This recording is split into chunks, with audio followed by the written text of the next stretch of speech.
Allora, vediamo un attimo se StreamYard ci dà qualche segnale di fumo. Penso proprio di sì.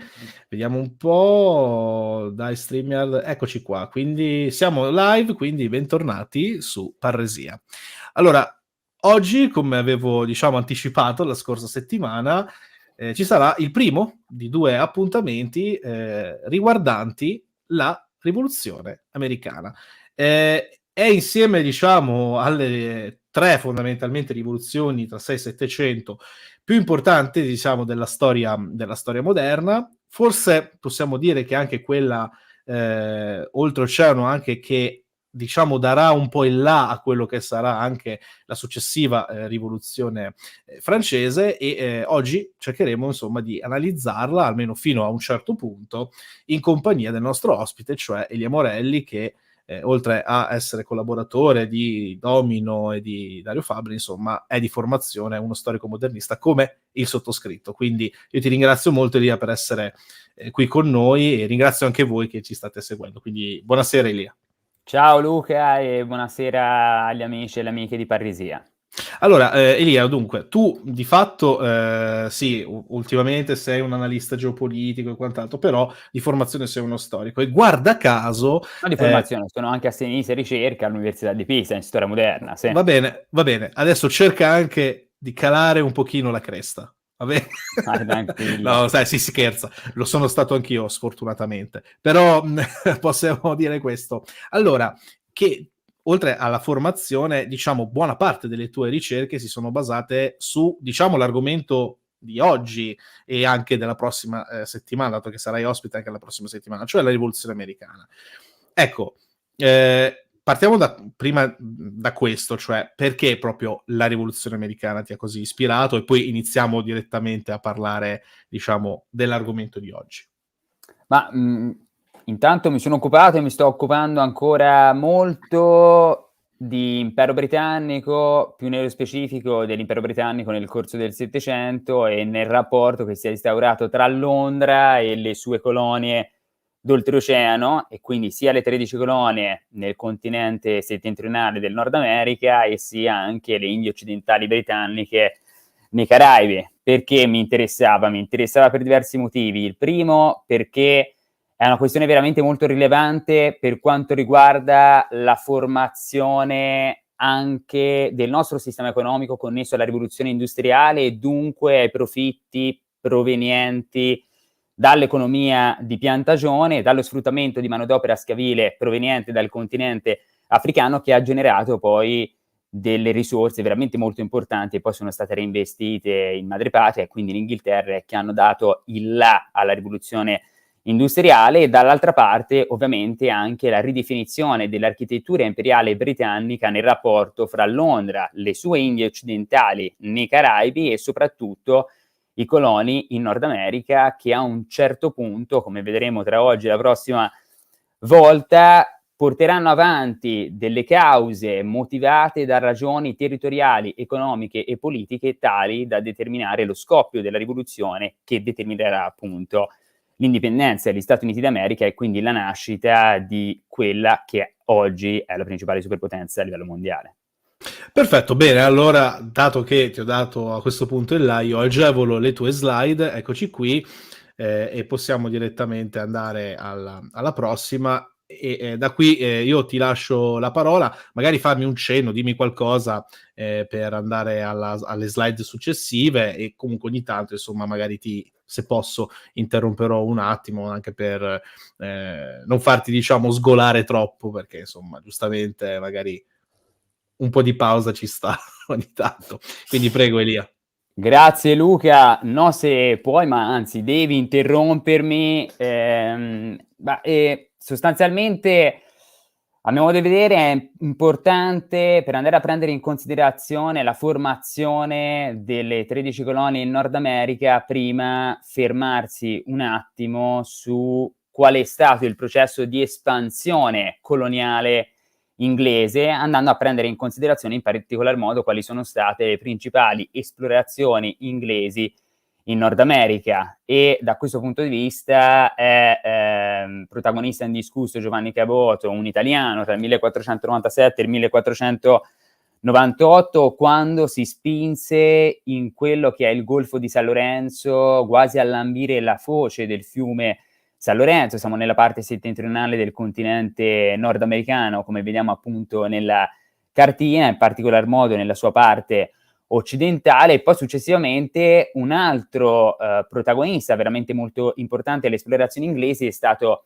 Hudson, che arrivò alla scoperta della Baia di Hudson. E la Baia di Hudson, situata nell'attuale Canada, nella parte più settentrionale del continente nordamericano, aveva una valenza strategica da un punto di vista in particolar modo economico e commerciale, grazie al commercio delle pellicce, anche perché i primi insediamenti che si andarono a creare da parte degli inglesi all'interno della Baia di Hudson permisero agli inglesi di entrare in contatto con le popolazioni indigene, in particolar modo in seguito con diverse tribù che poi si andarono a riunire nella cosiddetta Confederazione degli Irochesi. John Hawkins è un personaggio assolutamente di rilievo nella storia coloniale inglese, perché fu il primo a introdurre gli inglesi nel cosiddetto commercio triangolare intorno agli anni 60 del Cinquecento, perché fu il primo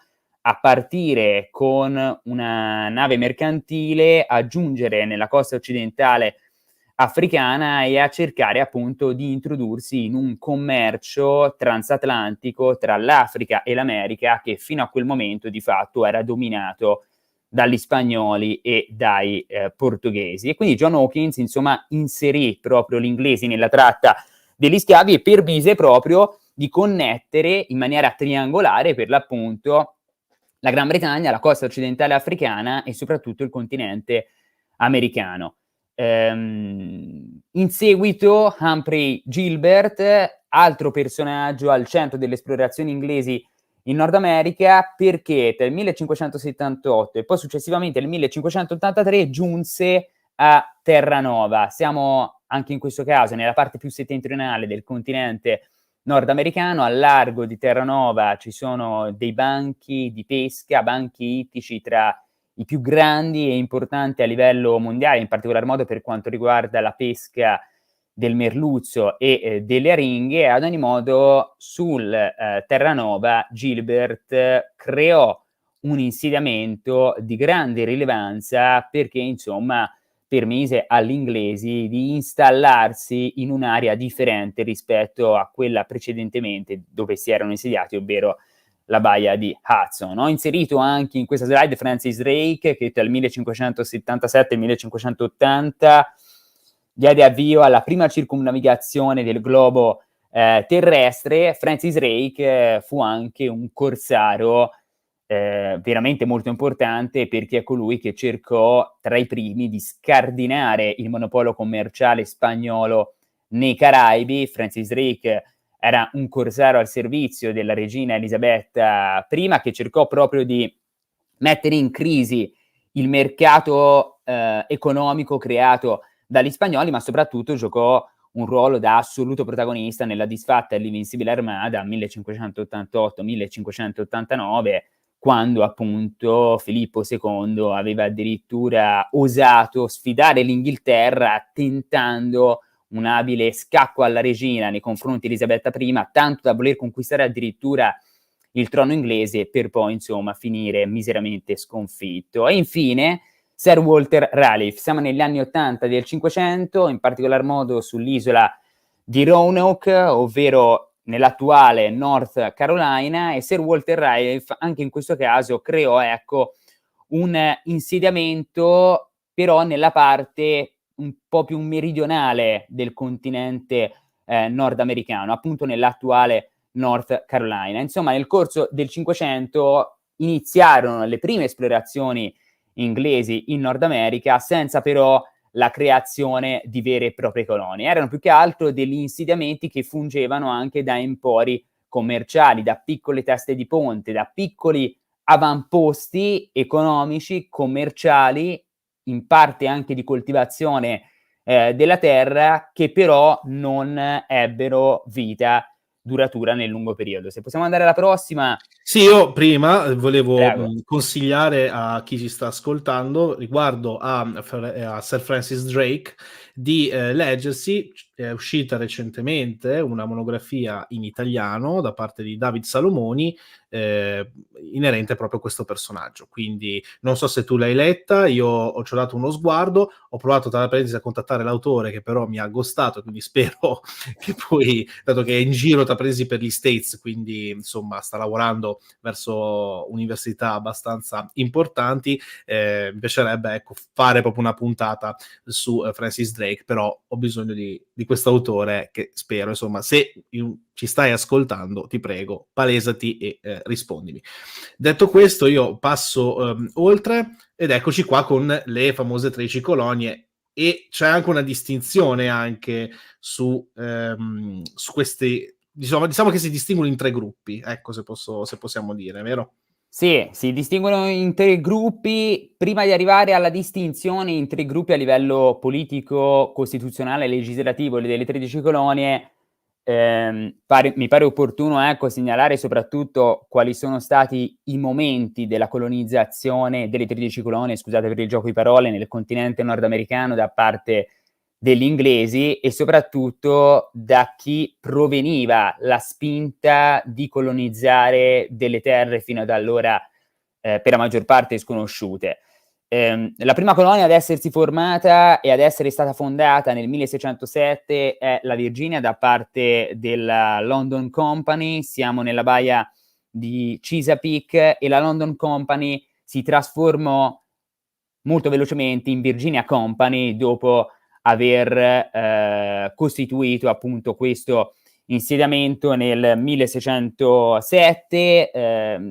Era un insediamento creato sostanzialmente per cercare di aumentare i profitti della società per azioni che aveva investito nella colonizzazione di quella terra, e sostanzialmente la Virginia venne fondata anche grazie al protagonismo del capitano John Smith, che riuscì attraverso un oculato equilibrismo diplomatico a tessere delle relazioni con le tribù locali, in particolar modo con gli indiani algonchini, il cui sostegno per quanto riguardava l'assistenza alimentare della colonia fu decisiva proprio per la sopravvivenza della colonia stessa. John Smith. Sì, stiamo parlando di Pocahontas, in poche Ecco, parole. stavo per dire proprio questo, ma hai anticipato. Sì, perché subito si pensa alla Disney, no? Quando si tratta di John Smith, che però, attenzione, non era innamorato di Pocahontas, aveva, diciamo, una certa legame amicale da questo punto di vista. A un certo punto Pocahontas non è che finisce come è finito, diciamo, il film Disney, ma arrivò pure nel vecchio continente e sposò oltretutto non John Smith, ma un altro, credo nobiluomo, se non ricordo male. Questo ovviamente sei tu che sai tutto, quindi non so se ci vuoi brevemente 2 parole a riguardo. Sì, Dire. sposò un altro uomo, tra l'altro poi Pocahontas giunse anche in Inghilterra, dove purtroppo trovò la morte. Ma la cosa più interessante, oltre alla Virginia, è soprattutto il passo successivo, ovvero la costituzione del New England, che è uno dei principali nuclei fondativi della colonizzazione inglese in Nord America, perché strettamente connessa alla nascita del New England vi è anche il concetto stesso di eccezionalismo americano, che metterà le sue radici in questo momento per poi esplodere in maniera veramente molto rilevante nel corso del Settecento. E qui ti pregherei di andare alla slide successiva per poi tra un po' ritornare su quella di prima, perché sostanzialmente il Massachusetts viene fondato nel 1620 dai cosiddetti padri pellegrini, ovvero dai puritani, i quali si decisero di imbarcarsi su una nave diretta verso la Virginia. Tuttavia, a causa di un nubifragio, furono costretti appunto a approdare più a nord, ovvero nel New England, in quello che poi è stato appunto il Massachusetts. Sostanzialmente i padri pellegrini puritani che vediamo qui dipinti sulla nave Mayflower, prima di atterrare a terra, giurarono appunto fedeltà tra loro, giurarono eterna lealtà fra di loro, durando soprattutto all'interno, su una carta, con la mano sulla Bibbia, in particolar modo, ovvero quello di fondare una colonia che avesse il compito non solo di mettere a cultura la terra e di insediarla e popolarla, ma anche quella di dare avvio alla conversione delle popolazioni indigene. Quindi sostanzialmente i padri pellegrini giunsero in quello che poi sarebbe diventato il Massachusetts con l'obiettivo proprio di farsi carico del fardello della civiltà inglese, ovvero quello di essere i portavoci di un progresso che le popolazioni indigene ovviamente ne conoscevano, ma soprattutto della civiltà cristiana e dunque della diffusione dei valori, ecco, connessi al cristianesimo. Nella slide successiva, questa, ecco, vediamo un altro protagonista del Massachusetts, ovvero John Winthrop. John Winthrop nel 1630 era stato nominato nuovo governatore del Massachusetts e dunque venne incaricato, ecco, di imbarcarsi per approdare nella colonia. Ora, John Winthrop è interessante perché prima di imbarcarsi verso il Massachusetts, sostanzialmente decise, ecco, a Southampton di leggere un sermone tratto da un suo libello, compilato proprio nel 1630, nel quale riporta questa citazione che trovate nella slide. Il libello si chiama Un modello di carità cristiana, viene scritto da lui nel 1630 ma non viene pubblicato, viene letto però pubblicamente alla sua comunità di fedeli e John Winthrop dice: saremo una città sulla collina, gli occhi di tutti i popoli si poseranno su di noi. Abbiamo stretto un patto con il Signore, se lo tradissimo nell'opera che stiamo cominciando, costringendolo a ritirare il suo aiuto, diventeremo una chiacchiera nota in tutto il mondo. Dobbiamo assomigliare a Dio perché Dio ama il suo popolo eletto come se stesso. I cittadini devono replicare le virtù del nostro Padre Celeste, fino a essere un esempio per i popoli del presente e per i posteri. Quindi questo era un sermone che, come leggiamo, drenava ispirazione da numerosi passi biblici, ma soprattutto, ecco, era un sermone che esprimeva la volontà di creare una comunità di fervente vocazione cristiana e segnalava in particolar modo la diversità del gruppo capeggiato da Winthrop, dei puritani che avevano colonizzato il Massachusetts rispetto al resto dell'umanità. Dunque l'intenzione di rendere il Massachusetts, che si chiamava ancora New England, un prototipo a livello universale.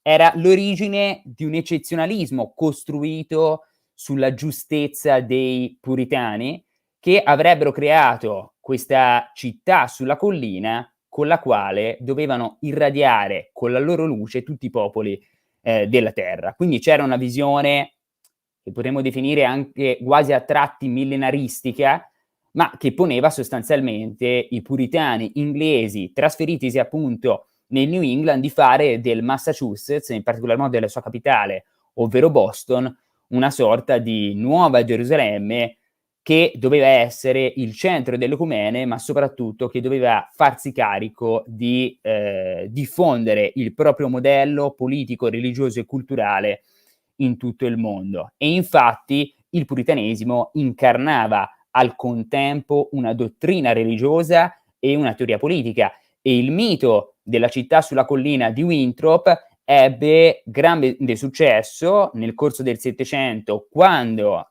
gli americani, i nordamericani, insomma, presero maggiore coscienza di sé, ma soprattutto nel corso degli inizi dell'Ottocento, tanto che il sermone di Winthrop, come appunto riportato nella slide, venne pubblicato nel 1838 e nel 1839 il giornalista e poi successivamente diplomatico cattolico nordamericano John O'Sullivan trasse ispirazione proprio dal sermone di Winthrop appena pubblicato per elaborare il concetto di destino manifesto, che rappresenta il sigillo celeste sull'occupazione territoriale che si volevano intestare gli Stati Uniti d'America, ormai nati, nel diffondersi verso ovest e quindi nel prendere possesso dell'intero continente, un continente appunto che la provvidenza divina aveva messo a loro completa disposizione e che era il loro compito quindi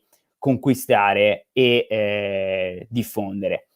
Se andiamo nella slide successiva, quella che invece ci mostra, no, quella dopo, questa, grazie, ci mostra, ecco, un altro personaggio, Roger Williams. Chi era Roger Williams? Come vi dicevo, nel 1620 viene fondato il Massachusetts, nel 1630 John Winthrop arriva come nuovo governatore del Massachusetts. Tuttavia, in quel periodo il Massachusetts veniva chiamato anche New England.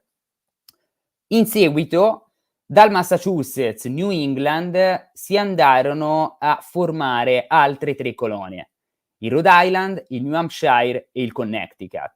E dunque Rhode Island, New Hampshire, Connecticut e Massachusetts insieme ancora oggi formano il cosiddetto New England. Perché vennero fondate altre 3 colonie, il Connecticut, il Rhode Island e il New Hampshire? Perché sostanzialmente erano colonie che vennero fondate da puritani dissidenti rispetto a quelli che avevano fondato il Massachusetts. E in che cosa consisteva il dissenso? In una diversa visione, non tanto a livello religioso quanto più che altro a livello politico, in parte anche religioso, ma più che altro politico. Roger Williams è un personaggio molto importante perché nel 1636 fonda il Rhode Island e decide di fondare il Rhode Island perché secondo lui i puritani non dovevano imporre autoritariamente la loro fede ai nativi americani, i quali potevano continuamente continuare insomma ad essere tranquillamente pagani, secondo lui, oppure essere convertiti non con la forza, ma con la forza delle parole, quindi non con la forza delle armi. Ancora Roger Williams era favorevole ad un'idea che allora era abbastanza strana, ovvero la separazione netta tra Chiesa e Stato. E poi, infine, secondo lui, gli inglesi non avevano il diritto di disporre delle terre dei nativi americani. Cioè quelle terre che erano popolate ai nativi americani dovevano restare in mano ai nativi americani e dunque i coloni non avevano il diritto di prendere le armi per estirpare i nemici e conquistare quella terra, anche perché direttamente connesso al concetto di città sulla collina, secondo i puritani che avevano fondato il Massachusetts, vi era anche il concetto stesso di res nullius, che poi verrà ripreso ed elaborato in maniera molto più approfondita a fine secolo, negli anni 90 del Seicento, da uno dei più grandi filosofi inglesi, ovvero John Locke. In che cosa consisteva il res nullius? Beh, secondo i puritani del Massachusetts, ma poi più in generale anche secondo gli altri inglesi che andarono a colonizzare la parte settentrionale del continente nordamericano, le terre americane erano terre fertili, terre che potevano essere insediate, popolate, perché sostanzialmente non appartenevano ai nativi americani, non appartenevano ai nativi americani perché essi non le avevano messe a cultura, quindi non avevano trasferito alla terra il loro valore personale. Non coltivando quelle terre, essi non potevano rivendicare il diritto di autorità su quei territori. E questo era un altro concetto che viene scardinato da Roger Williams, che era appunto una figura veramente molto notevole, in particolar modo per l'epoca. Se andiamo alla slide successiva, questa, e poi ritorniamo dopo questa a quella sulle diverse colonie, anzi non ancora, ci sarebbero altre 2 slide. Ad ogni modo, questa è un'altra slide interessante perché ci permette di prendere in considerazione il futuro Giacomo II d'Inghilterra, duca di York, che nel 1664 conquista Nuova Amsterdam. Un'altra colonia, infatti, tra le più importanti, è la colonia di New York, che viene fondata, o per meglio dire conquistata, nel 1664. Nel 1664, infatti, il duca di York viene incaricato dalla corona inglese di portare avanti un'offensiva notevole nei confronti degli olandesi. Siamo in un periodo particolarmente turbolento, quella della seconda metà del Seicento, dove c'è una competizione netta e brutale tra inglesi e olandesi, in particolar modo riguardante... Ci sono le guerre anglo-olandesi, poche parole, questo è il punto. Ci sono le guerre anglo-olandesi che riguardano in particolar modo appunto una competizione a livello economico di stampo mercantilistico che risaliva tra l'altro all'emanazione del Navigation Acts, degli atti di navigazione a parte di Cromwell degli anni 50 e 600. No, e che saranno oltretutto un pomo della discordia per la rivoluzione americana, la questione dei Navigation Acts, quindi tenetelo ben presente questo, perché poi ci ritorneremo. Scusa Elia, prego. No, giustamente hai fatto bene a fare questo appunto perché è centrale per comprendere poi le motivazioni dei nordamericani.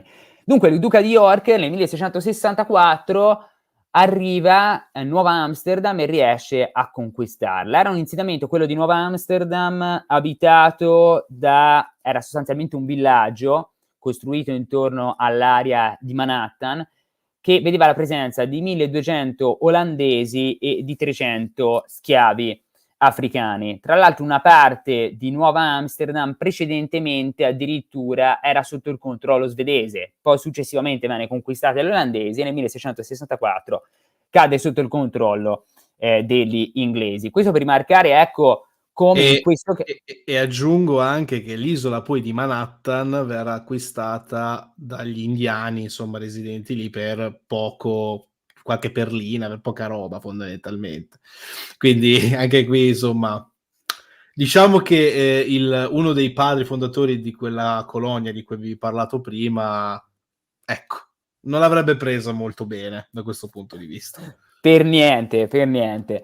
E quindi ecco, nel 1664 viene conquistata Nuova Amsterdam e viene ridenominata New York. Questa è un'incisione del 1667. Andiamo alla slide successiva, quella che mostra il dipinto di Penn, ok? E poi ritorniamo alla slide, quella che avevamo 5 slide fa. Perdonami per questo cambio repentino. Ad ogni modo, questo è un altro tipo di colonia. Perché? Perché è una colonia proprietaria. Poi torneremo appunto nello spiegare bene la distinzione tra le tre tipologie di colonie. In che senso è una colonia proprietaria? La Pennsylvania. Stiamo parlando della colonia della Pennsylvania che è direttamente connessa alla figura di William Penn. William Penn è sostanzialmente quel personaggio che vediamo proprio al centro del dipinto, in piedi, con il cappello, con questa sorta di foulard bianco e con le mani aperte, mentre guarda in direzione del capo indiano Tamanend. Questo è il trattato di Penn con gli indiani a Chacamaxon.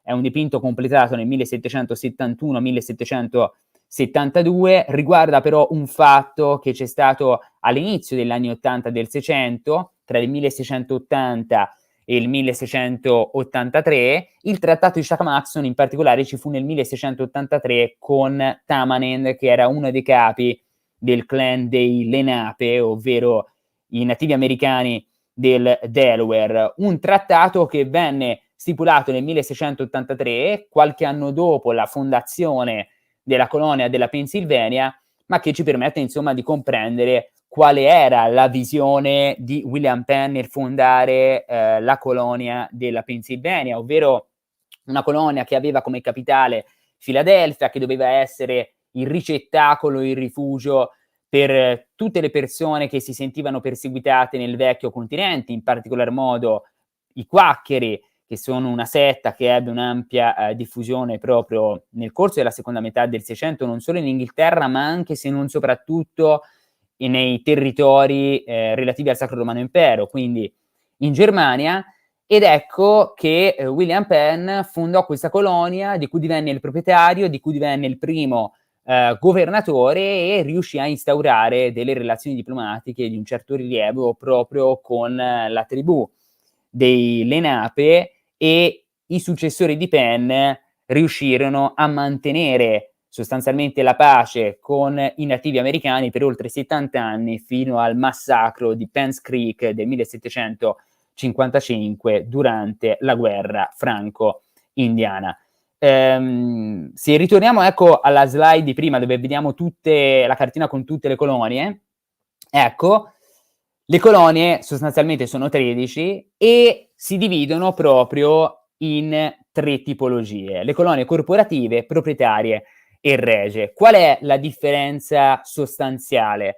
Intanto le colonie corporative sono quelle colonie, come appunto il Massachusetts, la Virginia, che sono state fondate su iniziativa o di padri pellegrini, nel caso del Massachusetts, oppure di società per azioni, di quelle che potrebbero essere definite le moderne società per azioni, che investivano per raccogliere profitti che ovviamente andavano a foraggiare le casse degli investitori e che erano finalizzati in particolar modo ad accrescere il guadagno di queste società per azioni, ma grazie al beneplacito del re avevano anche l'obiettivo di aumentare, di mettere a cultura la terra, di creare degli insediamenti, di aumentare la popolazione e dunque di sviluppare economicamente le colonie stesse. Quindi l'impulso primario che derivava dalle colonie corporative era proprio quello delle società per azioni, delle cosiddette corporations, che appunto avevano un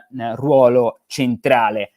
Avevano un ruolo centrale anche nel nominare il governatore. Il governatore spesso era il presidente della società per azioni o era un uomo di fiducia della società per azioni, e poi vi era un consiglio vicino al governatore e ovviamente poi l'assemblea coloniale a cui partecipavano i rappresentanti della colonia, che venivano scelti in base ad una elezione a cui partecipavano sostanzialmente uomini maschi, bianchi, adulti, con un certo limite a livello di reddito e di censo. Poi ci sono le colonie proprietarie.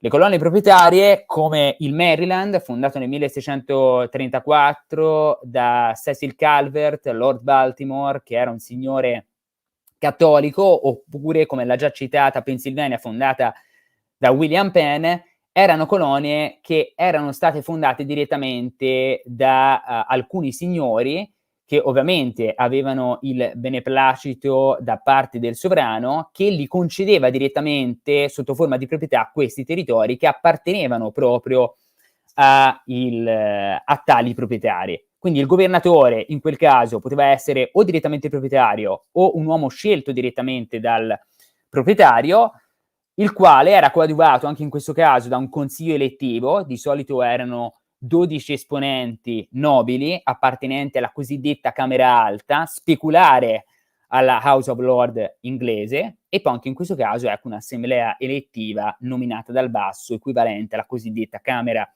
dei Comuni a livello formale, per quanto riguardava però la colonia stessa. Infine, le colonie regie, ovvero le colonie che dipendevano direttamente dalla corona britannica. E all'inizio del Settecento, in seguito ad una politica più centralizzatrice, particolarmente restrittiva, portata avanti dagli inglesi, quasi tutte le colonie divennero regie, ad eccezione del Maryland e della Pennsylvania, che continuarono ad essere proprietarie, del Connecticut e del Rhode Island, che continuarono ad essere corporative. Poi tutte le altre colonie sostanzialmente vennero trasformate in colonie regie. Perché? Per volontà appunto da parte della corona di determinare ecco una politica che fosse maggiormente centralizzatrice e quindi di ridurre in parte l'autonomia governativa delle colonie stesse. Se andiamo nella slide successiva, quella ancora dopo, questa appunto, vediamo intanto la struttura politico-legislativa delle colonie, con il governatore, il consiglio elettivo, il consiglio che coadiuva il governatore e poi soprattutto l'assemblea coloniale, ma soprattutto vediamo ecco il tipo di rapporto anche di natura economica che si era instaurato tra le colonie e Londra, e che sostanzialmente si basava, come dicevamo prima, proprio sugli atti di navigazione. Gli atti di navigazione avevano un ruolo centrale da questo punto di vista, erano stati emanati da Oliver Cromwell e sostanzialmente precludevano i porti coloniali alla concorrenza delle potenze straniere, in particolar modo olandesi, francesi e spagnoli. Solo le navi battenti bandiera inglese potevano esercitare il commercio all'interno dell'impero, ma soprattutto Londra rappresentava la porta d'accesso al mercato internazionale per le merci provenienti dalle colonie, cioè tutti i beni di scambio europei destinati all'America britannica avrebbero dovuto transitare da un porto inglese e adempiere al pagamento dei dazi doganali, mentre per quanto riguardava le merci provenienti dalle colonie britanniche d'oltre Atlantico, esse dovevano esclusivamente passare da Londra, che dunque appunto fungeva da mercato da sbocco principale per quanto riguardava le merci provenienti proprio dalle colonie. E quindi questo permise a Londra di andare a creare un bacino economico esclusivo all'insegna della dottrina mercantilista, che era la dottrina economica in voga all'epoca, e che dunque, ecco, andava a restringere sempre di più dal punto di vista commerciale il potere che aveva Londra nei confronti delle colonie, ancora di più dopo l'istituzione nel 1696 del Board of Trade, ovvero del consiglio dedicato al commercio e alla gestione degli affari economici con le colonie.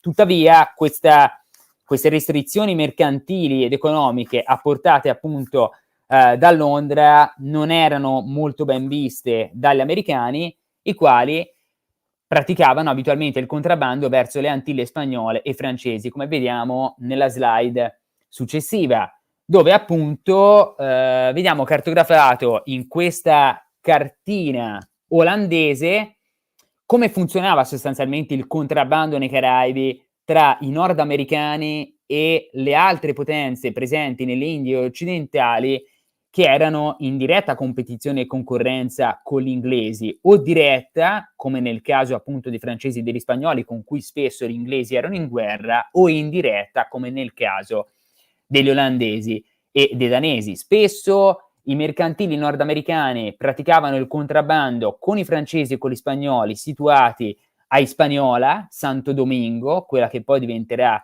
Haiti, e andavano quindi direttamente in loco, non facendosi beccare sostanzialmente dalla Marina Regia inglese, per andare a commerciare proprio con inglesi e spagnoli, con gli spagnoli di Montecristi e con i francesi di Port-au-Prince e Cape François, che erano i principali punti di attracco per quanto riguardava il commercio francese e nordamericano nell'isola appunto di Santo Domingo. E che cosa si scambiavano? Beh, sostanzialmente andavano ad acquistare i nordamericani rum, melassa, zucchero e altri prodotti. Resta pure indietro? No, perché c'era una slide a riguardo che era molto interessante che avevi inserito, però non so se la vuoi far vedere. Comunque, pazienza. No, questa magari ci ritornavo dopo, Sì, vai. però è Scusami, anzi, uguale. scusami. Figurati, vai, vai, No, vai. no, va bene. E quindi scambiavano soprattutto appunto rum, melassa, zucchero in cambio di che cosa? Dei prodotti provenienti dal Nord America, e cioè grano, farina, carne di manzo, formaggio, carne di maiale, di pollo, cavalli anche, eccetera. Quindi sostanzialmente i nordamericani foraggiavano di beni di prima necessità, di generi alimentari, le colonie caraibiche, in primis ovviamente le Indie occidentali britanniche, ma in maniera contraffatta anche francesi e spagnoli, per andare ad acquistare, soprattutto ai francesi e degli spagnoli, zucchero e rum a un costo minore rispetto a quello con cui avrebbero pagato, ecco, le merci provenienti dalle Indie occidentali Ecco, britanniche. direi tra l'altro, parola chiave, zucchero, perché sarà un altro ulteriore pomo della discordia sempre per questa rivoluzione americana. Certo, Prego. anche perché come oggi l'oro nero è il petrolio, all'epoca l'oro bianco era lo zucchero, era la merce prediletta per quanto riguardava l'economia di Piantagione, e intorno ad essa venne creato proprio sostanzialmente il commercio triangolare, oltre a numerose altre merci di Piantagione che vedremo poi successivamente. Però lo zucchero appunto è centrale per quanto riguarda l'economia di Piantagione e i profitti provenienti anche dalla tratta della manodopera scavile proveniente appunto dal continente africano. Altro modo per cercare di portare avanti il contrabbando era quello di o commerciare con olandesi e danesi, dal momento che era vietato anche commerciare con olandesi e danesi, nonostante nella maggior parte del Settecento, ecco, gli inglesi si trovarono in una situazione sostanzialmente di neutralità con tali attori europei, però più volte, ecco, queste isole danesi e olandesi, le danesi St. Croix e St. Martin e le olandesi San Eustachio e Curaçao, venivano utilizzati come luogo neutrale per portare avanti lo scambio commerciale tra nordamericani, francesi e spagnoli. Cioè spesso le isole venivano utilizzate perché o lì si incontravano direttamente i nordamericani con i francesi e gli spagnoli, oppure lì i nordamericani giungevano, entravano in contatto con un intermediario, cioè un mercante olandese, il quale stipava il carico sulla propria nave, partiva verso gli insediamenti francesi e spagnoli e sostanzialmente scambiava il carico nordamericano con il carico francese e spagnolo, prendendoci una marchetta, un compenso sopra e poi riportandolo ai nordamericani, i quali facevano il ritorno in Nord America. Quindi questo è un sistema complicatissimo per comprendere però come funzionava per l'appunto il contrabbando. Se andiamo alla slide successiva, ecco, qui mi soffermerei un attimo sul riflettere su quali sono le caratteristiche distintive tra le colonie, perché si possono individuare tra le 13 colonie inglesi presenti in Nord America almeno 3 gruppi ben distinti l'uno dall'altro con delle caratteristiche particolari. Intanto le colonie settentrionali sono quelle direttamente corrispondenti al cosiddetto New England, quindi il Massachusetts, il New Hampshire, il Connecticut e il Rhode Island. Da che cosa erano caratterizzate?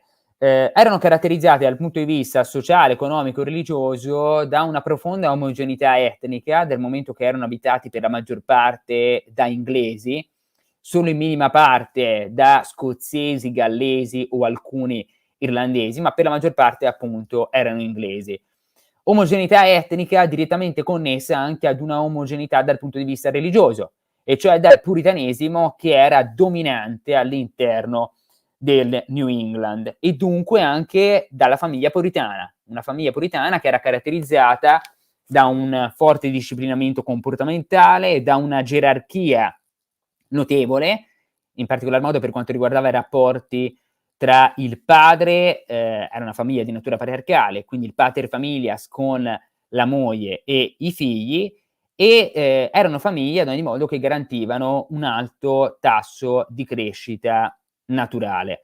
E spesso la famiglia costituiva il cuore dell'impresa economica, soprattutto nelle campagne che erano dominate da fattorie medio-piccole che producevano sostanzialmente per l'autoconsumo e solo in parte per l'esportazione. Vi erano poi diverse attività urbane, artigianali, commerciali, in particolar modo però 2 sono le attività economico-commerciali forti delle colonie settentrionali, ovvero l'industria canteristica intorno alla città di Boston, che era appunto la capitale del Massachusetts, e che vide un aumento molto rilevante tra la fine del 600 e il 1775, quando passò da 7.000 a 16.000 abitanti. Vi era un'industria canteristica molto forte, non solo perché si occupava del commercio transatlantico, ma anche della pesca. Infatti, qui venivano prodotti i pescherecci che poi venivano inviati a nord, al largo dei grandi banchi di Terranova, per la pesca proprio delle aringhe e del merluzzo.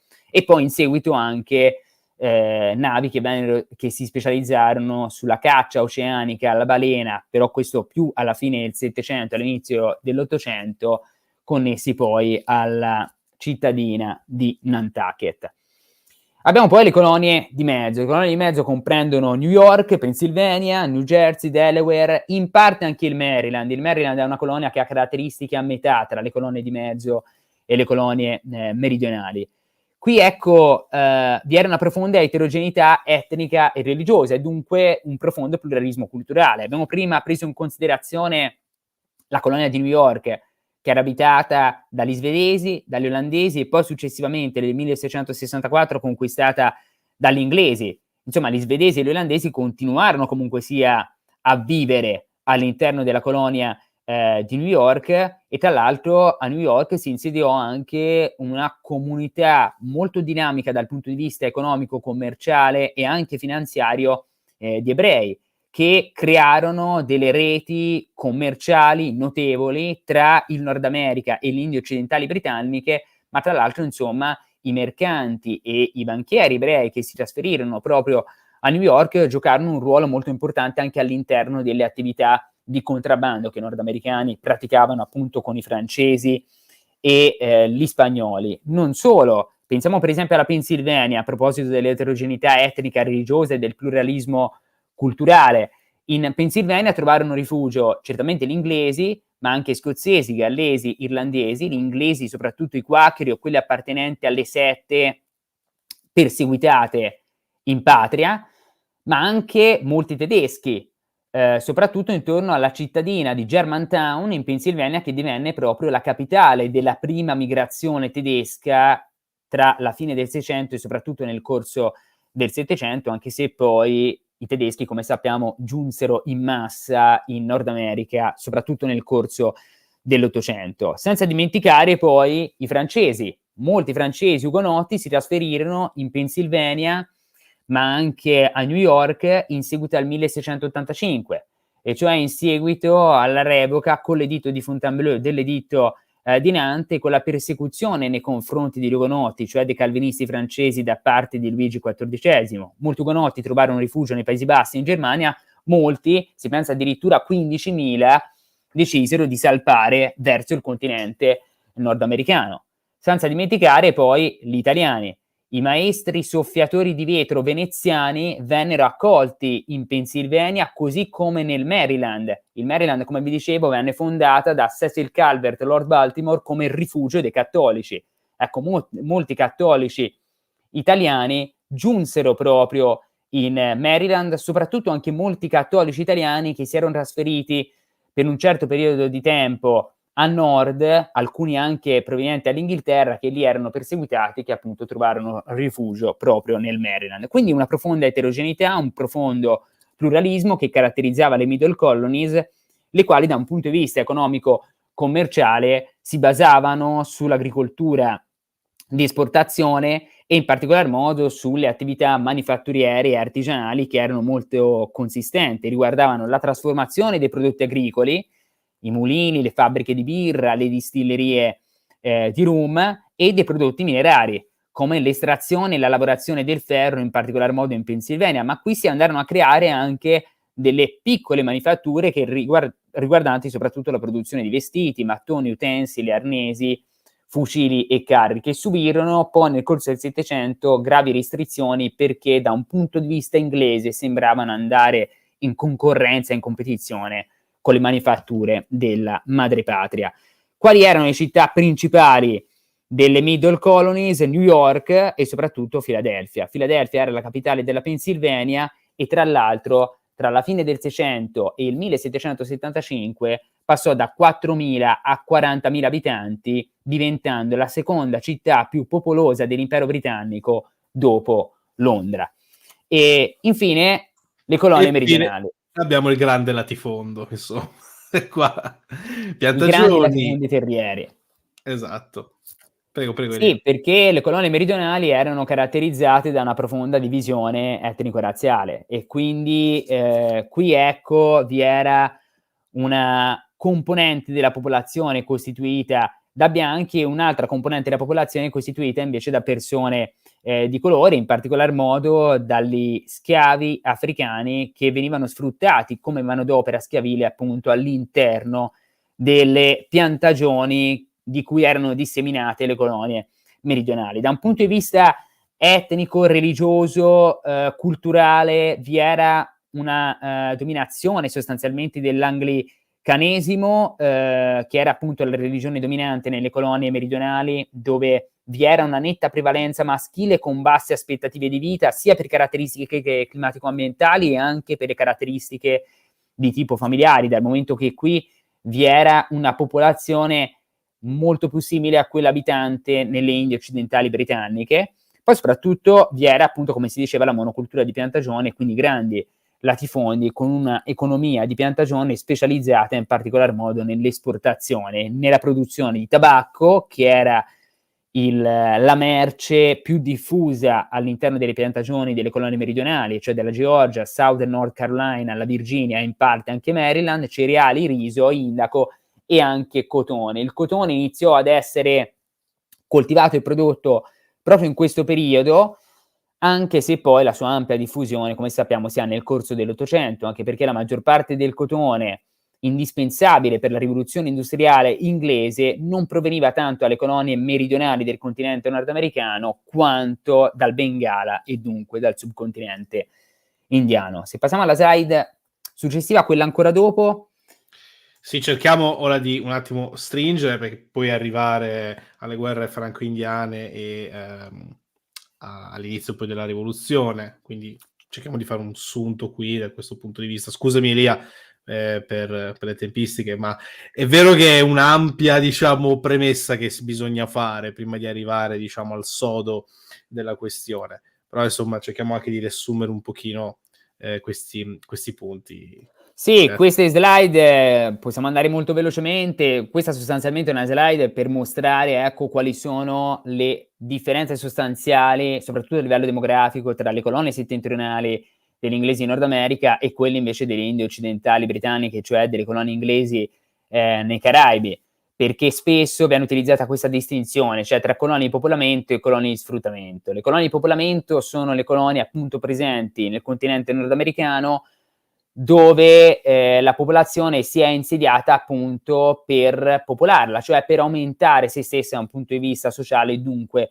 demografico. La differenza è netta proprio da un punto di vista demografico, perché in questo caso la popolazione di colore presente all'interno delle colonie nordamericane cambia drasticamente. Nel 1770, per esempio, nel New England solo il 3% della popolazione è costituita da persone di colore, mentre la popolazione africana costituisce addirittura il 61% nella Carolina del Sud. Va alla slide successiva, Luca, grazie.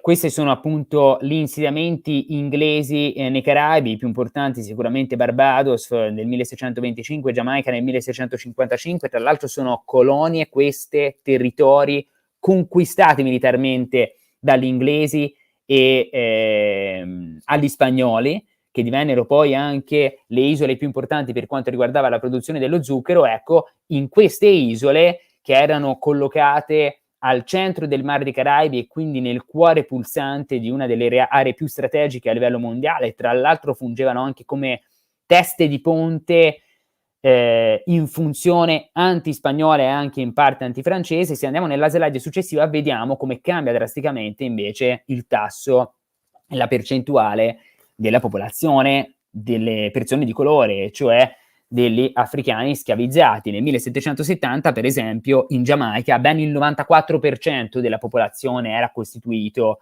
da africani ridotti in catene. E dunque, ecco, questo ci permette subito di comprendere una distinzione fondamentale tra le colonie di popolamento e le colonie di sfruttamento, e quindi nella situazione demografica, ma anche politica, sociale ed economica tra i possedimenti settentrionali e quelli meridionali, cioè caraibici, dell'impero britannico. Se andiamo nella slide successiva, ecco, questo è per tracciare e cartografare come funzionava il commercio triangolare, cioè con le navi mercantili che partivano in particolar modo dall'Inghilterra, nel caso specifico, che giungevano nel Golfo di Guinea, che qui entravano direttamente in contatto con i potentati locali, che scambiavano merci, soprattutto cavalli e armi, in cambio degli schiavi africani, i quali poi venivano trasportati, per quanto riguarda in particolar modo gli inglesi, i possedimenti caraibici e la baia del Chesapeake e gli altri possedimenti presenti in Nord America, dove gli schiavi africani venivano utilizzati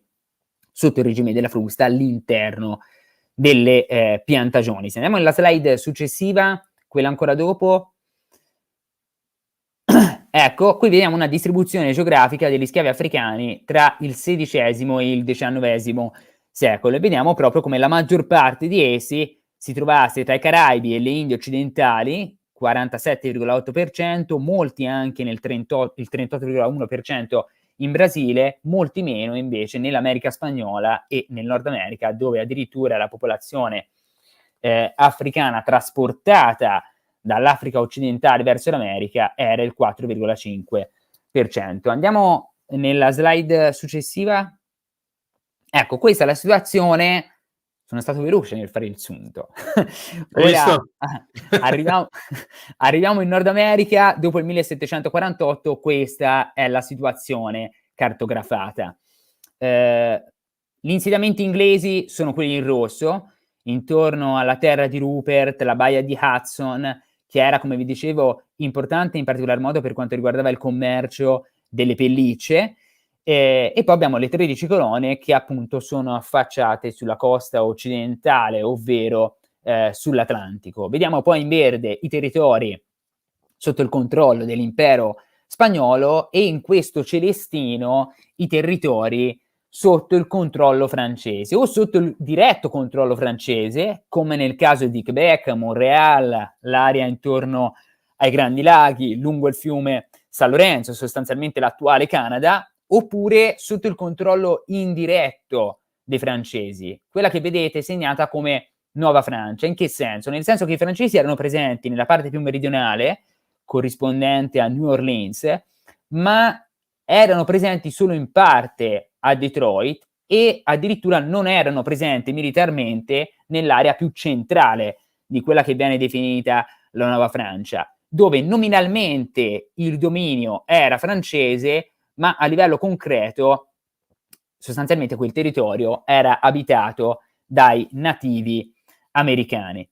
E se andiamo, non andiamo ancora nella slide successiva, restiamo su questa, vediamo anche poi dei territori segmentati, no? Vediamo delle strisce oblique tra il celeste e il rosso. Ecco, quelle sono le aree contese tra gli inglesi e i francesi, l'Acadia a nord, alcuni territori intorno alla terra di Rupert, tra il Canada e la baia di Hudson, ma soprattutto, ecco, vediamo dei territori contesi nel centro, tra la Nuova Francia e le 13 colonie, in particolar modo nella cosiddetta Valle dell'Ohio. Ecco, la Valle dell'Ohio è proprio al centro della contesa che determinerà lo scoppio della guerra franco-indiana. Se andiamo infatti nella slide successiva, vediamo vediamo alcune immagini relative alla guerra franco-indiana. Perché è importante la guerra franco-indiana? Perché la guerra franco-indiana sconquassa completamente dal punto di vista geopolitico la situazione del continente nordamericano. Nel 1754, infatti, i coloni britannici sconfinano nella Valle dell'Ohio, entrando in concorrenza, in competizione e in conflittualità con i francesi presenti sul posto. George Washington, infatti, attaccò per conto della colonia della Virginia Fort Duquesne nella valle dell'Ohio, ma i francesi, che erano in quel frangente supportati dagli indiani, dai Cherokee, lo sconfiggono. L'anno successivo, il 1755, è il generale Edward Braddock ad attraversare l'America con le giubbe rosse e ad avere l'ordine di respingere i francesi che incalzavano in maniera massimalistica e bellicosa sulle frontiere. Conquistò la baia di Fundy in Nuova Scozia, canciando i francesi, ma venne sconfitto e ferito, come vediamo appunto nell'immagine, per poi essere addirittura ucciso a 11 km da Fort Duquesne per un'imboscata di Cherokee alleati dei francesi. I Cherokee e altre tribù di nativi americani saccheggiarono gli Uroni, ad esempio. Gli Uroni saccheggiarono. Sono praticamente, allora, penso che ormai bisognerà citarlo, siamo nel periodo in cui è ambientato l'ultimo dei Moicani. Questo perché insomma cerchiamo di entrare un po' più nella cultura pop, di fatto questo è il periodo. Solo che i Mohawk invece erano alleati degli inglesi, ecco, da questo punto di vista. Prego, Elia. Sì, e infatti gli indiani saccheggiarono gli insediamenti di Virginia, Maryland e Pennsylvania e i francesi, insomma, tra il 1754 e il 1757 consolidarono le proprie posizioni. Nel 1757 però cambia tutto, se andiamo nella slide successiva.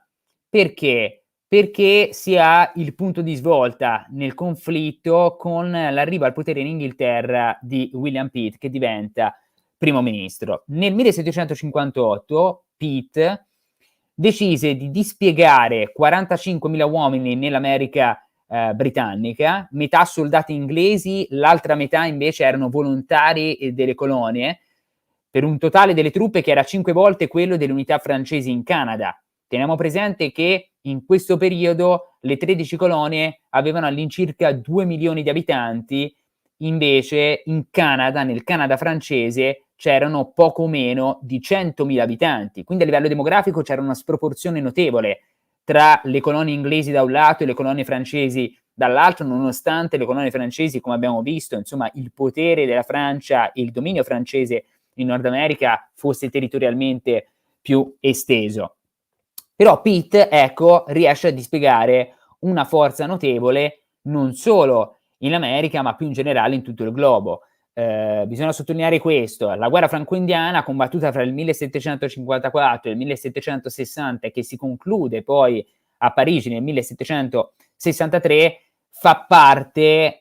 è una parte della guerra dei 7 anni che viene combattuta sui campi di battaglia di Europa, Africa e India. Quindi a ragione, la guerra dei 7 anni viene anche chiamata la prima guerra mondiale moderna, della storia moderna, certo. della storia moderna, proprio per questo motivo, perché è stata combattuta sostanzialmente su tutti i continenti fino ad allora conosciuti. Quindi gli inglesi la cosa interessante della guerra dei 7 anni è che in Europa sostanzialmente con il trattato di Hubertusburg, scusami, non cambia così tanto, diciamo, l'assetto delle varie nazioni, però, e poi lo vedremo tra poco perché ne parlerai, con i trattati invece di Parigi, diciamo nelle colonie, la cosa cambia parecchio invece.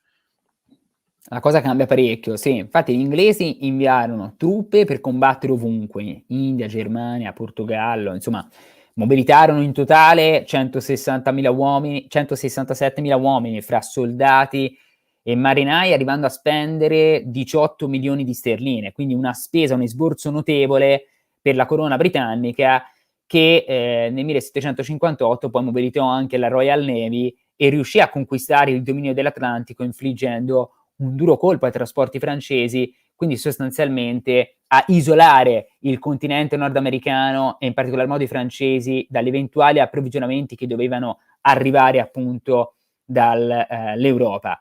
Nello stesso anno, nel 1758, venne conquistata la fortezza di Louisbourg, situata sull'isola di Cape Breton, nel Golfo di San Lorenzo, e negli anni seguenti vennero espugnate Quebec nel 1759 e Montreal nel 1760. Nella slide vediamo appunto una visione di Quebec e in questa invece vediamo appunto quali sono le diverse fasi della guerra franco-indiana, tra le vittorie francesi da un lato e le vittorie britanniche dall'altro, e poi la progressiva offensiva ed espansione dei britannici, che riuscirono sostanzialmente a sconfiggere i francesi e addirittura a espellerli dal continente nordamericano. Perché se arriviamo alla slide successiva, vediamo appunto come si riconfigura sul piano geopolitico il Nord America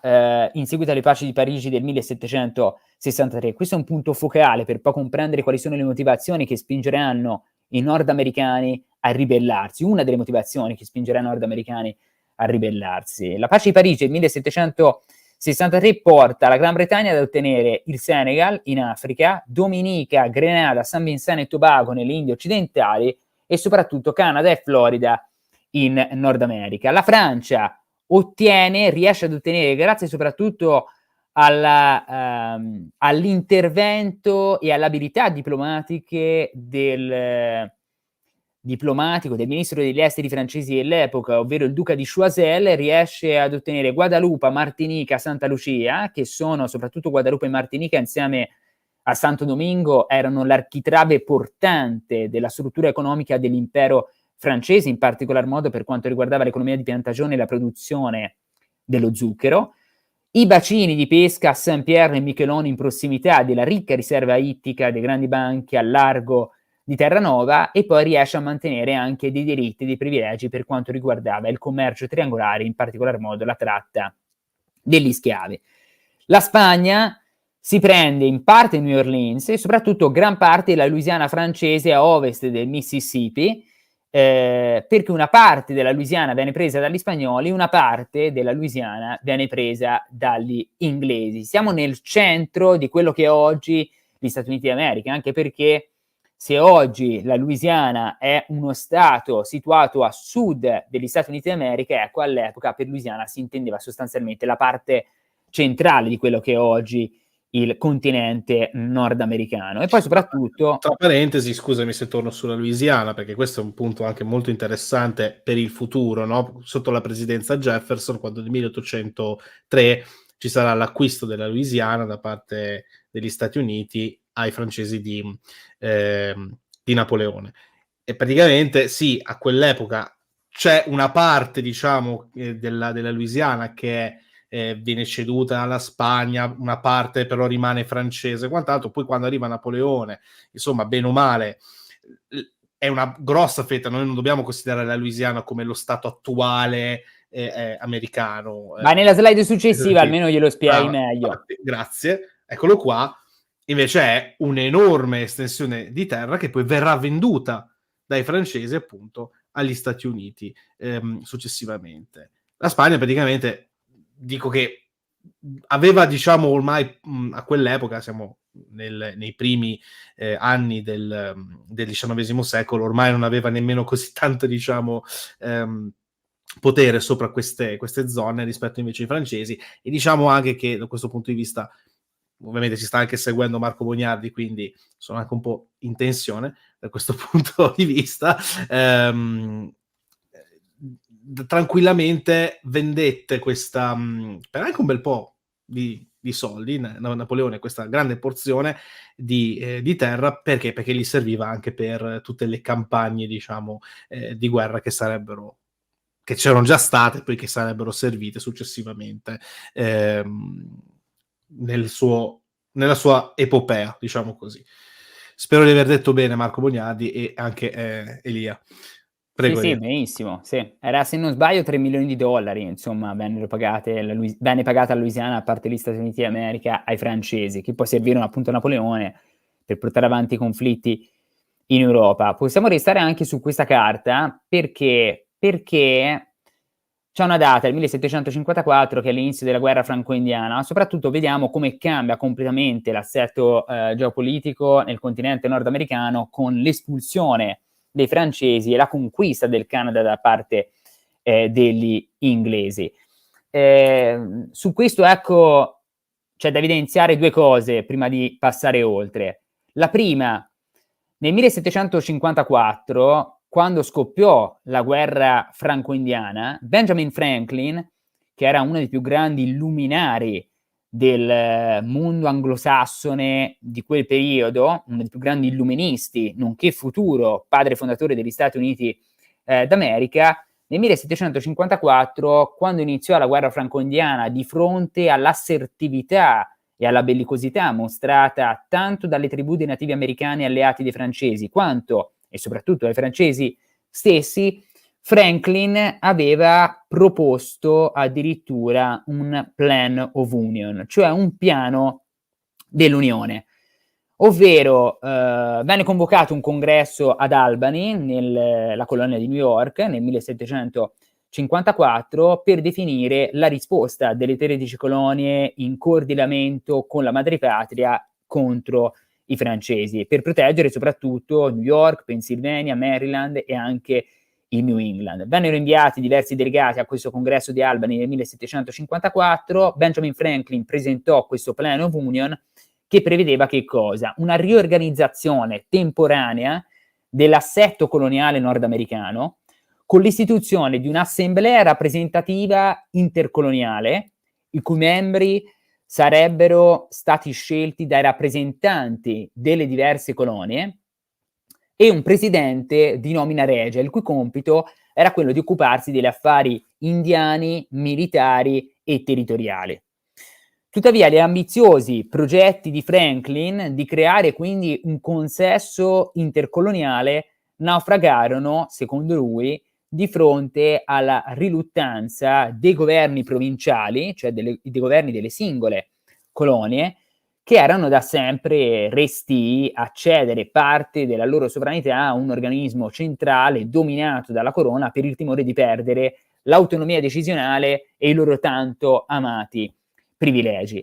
Ecco, questa cosa, tra parentesi, tornerà anche a, come dire, nascita degli Stati Uniti successivamente, cioè la lotta tra chi era federalista e chi invece non era così tanto federalista, ecco, e cercava invece di mantenere una certa autonomia del proprio Stato rispetto a un potere federale che poteva invece togliere, diciamo, la sovranità di quello Stato particolare.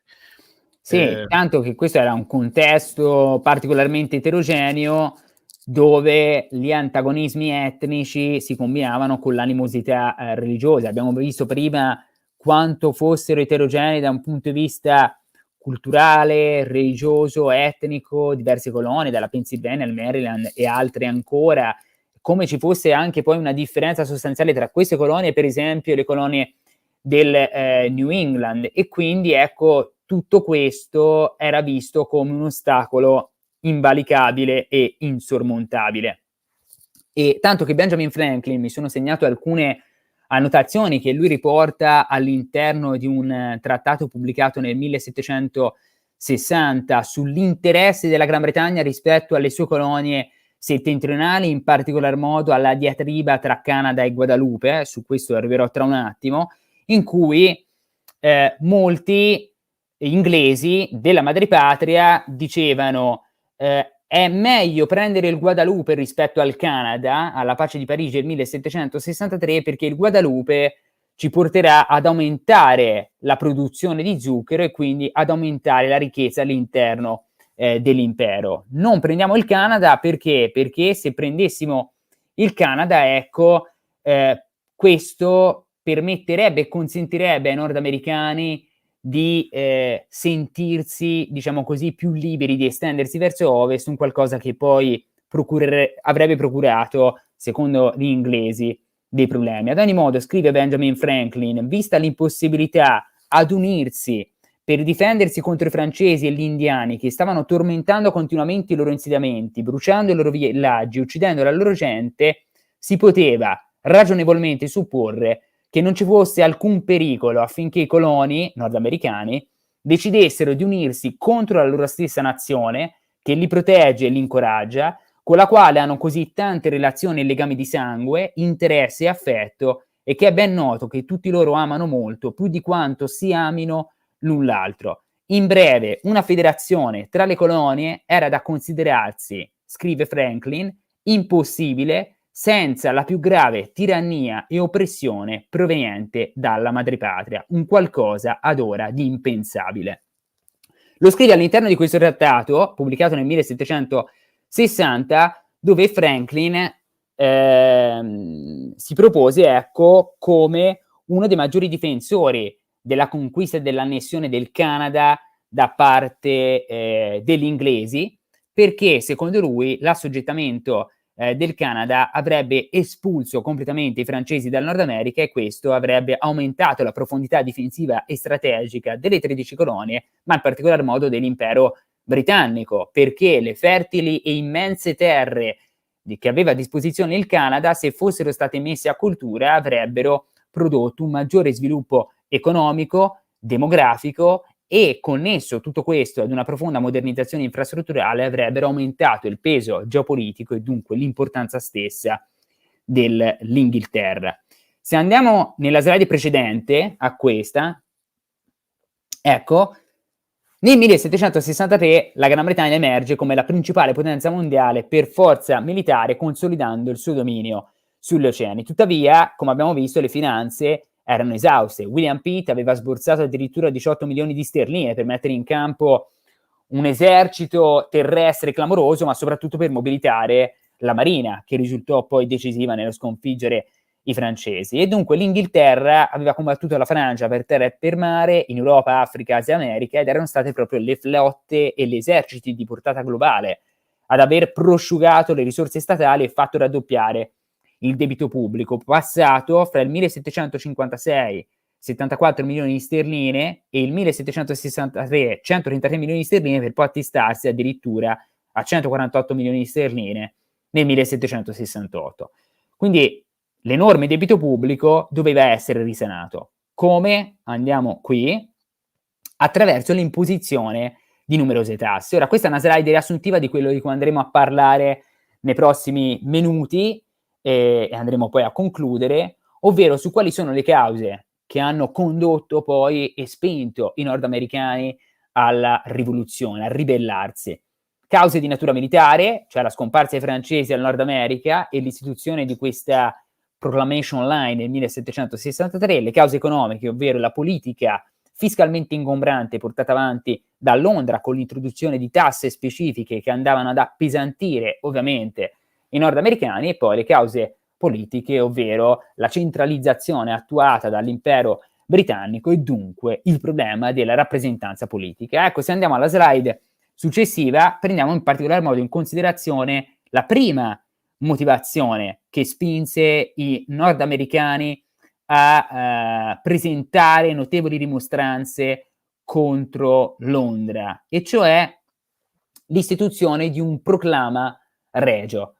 Un proclama regio che Londra decise di inserire in seguito alla rivolta di Pontiac, scatenatasi nel 1763. La rivolta di Pontiac è direttamente connessa agli indiani, prevalentemente algonchini irochesi, guidati dal capo degli Ottawa, di nome appunto Pontiac, che in seguito alle invasioni dei loro territori da parte di cacciatori e pionieri bianchi dei coloni inglesi, attaccarono le fortificazioni e gli avamposti britannici nella valle dell'Ohio e nella regione dei Grandi Laghi, seminando il terrore, ma non riuscendo a conquistare i principali forti dell'area, Detroit, Niagara e Fort Pitt.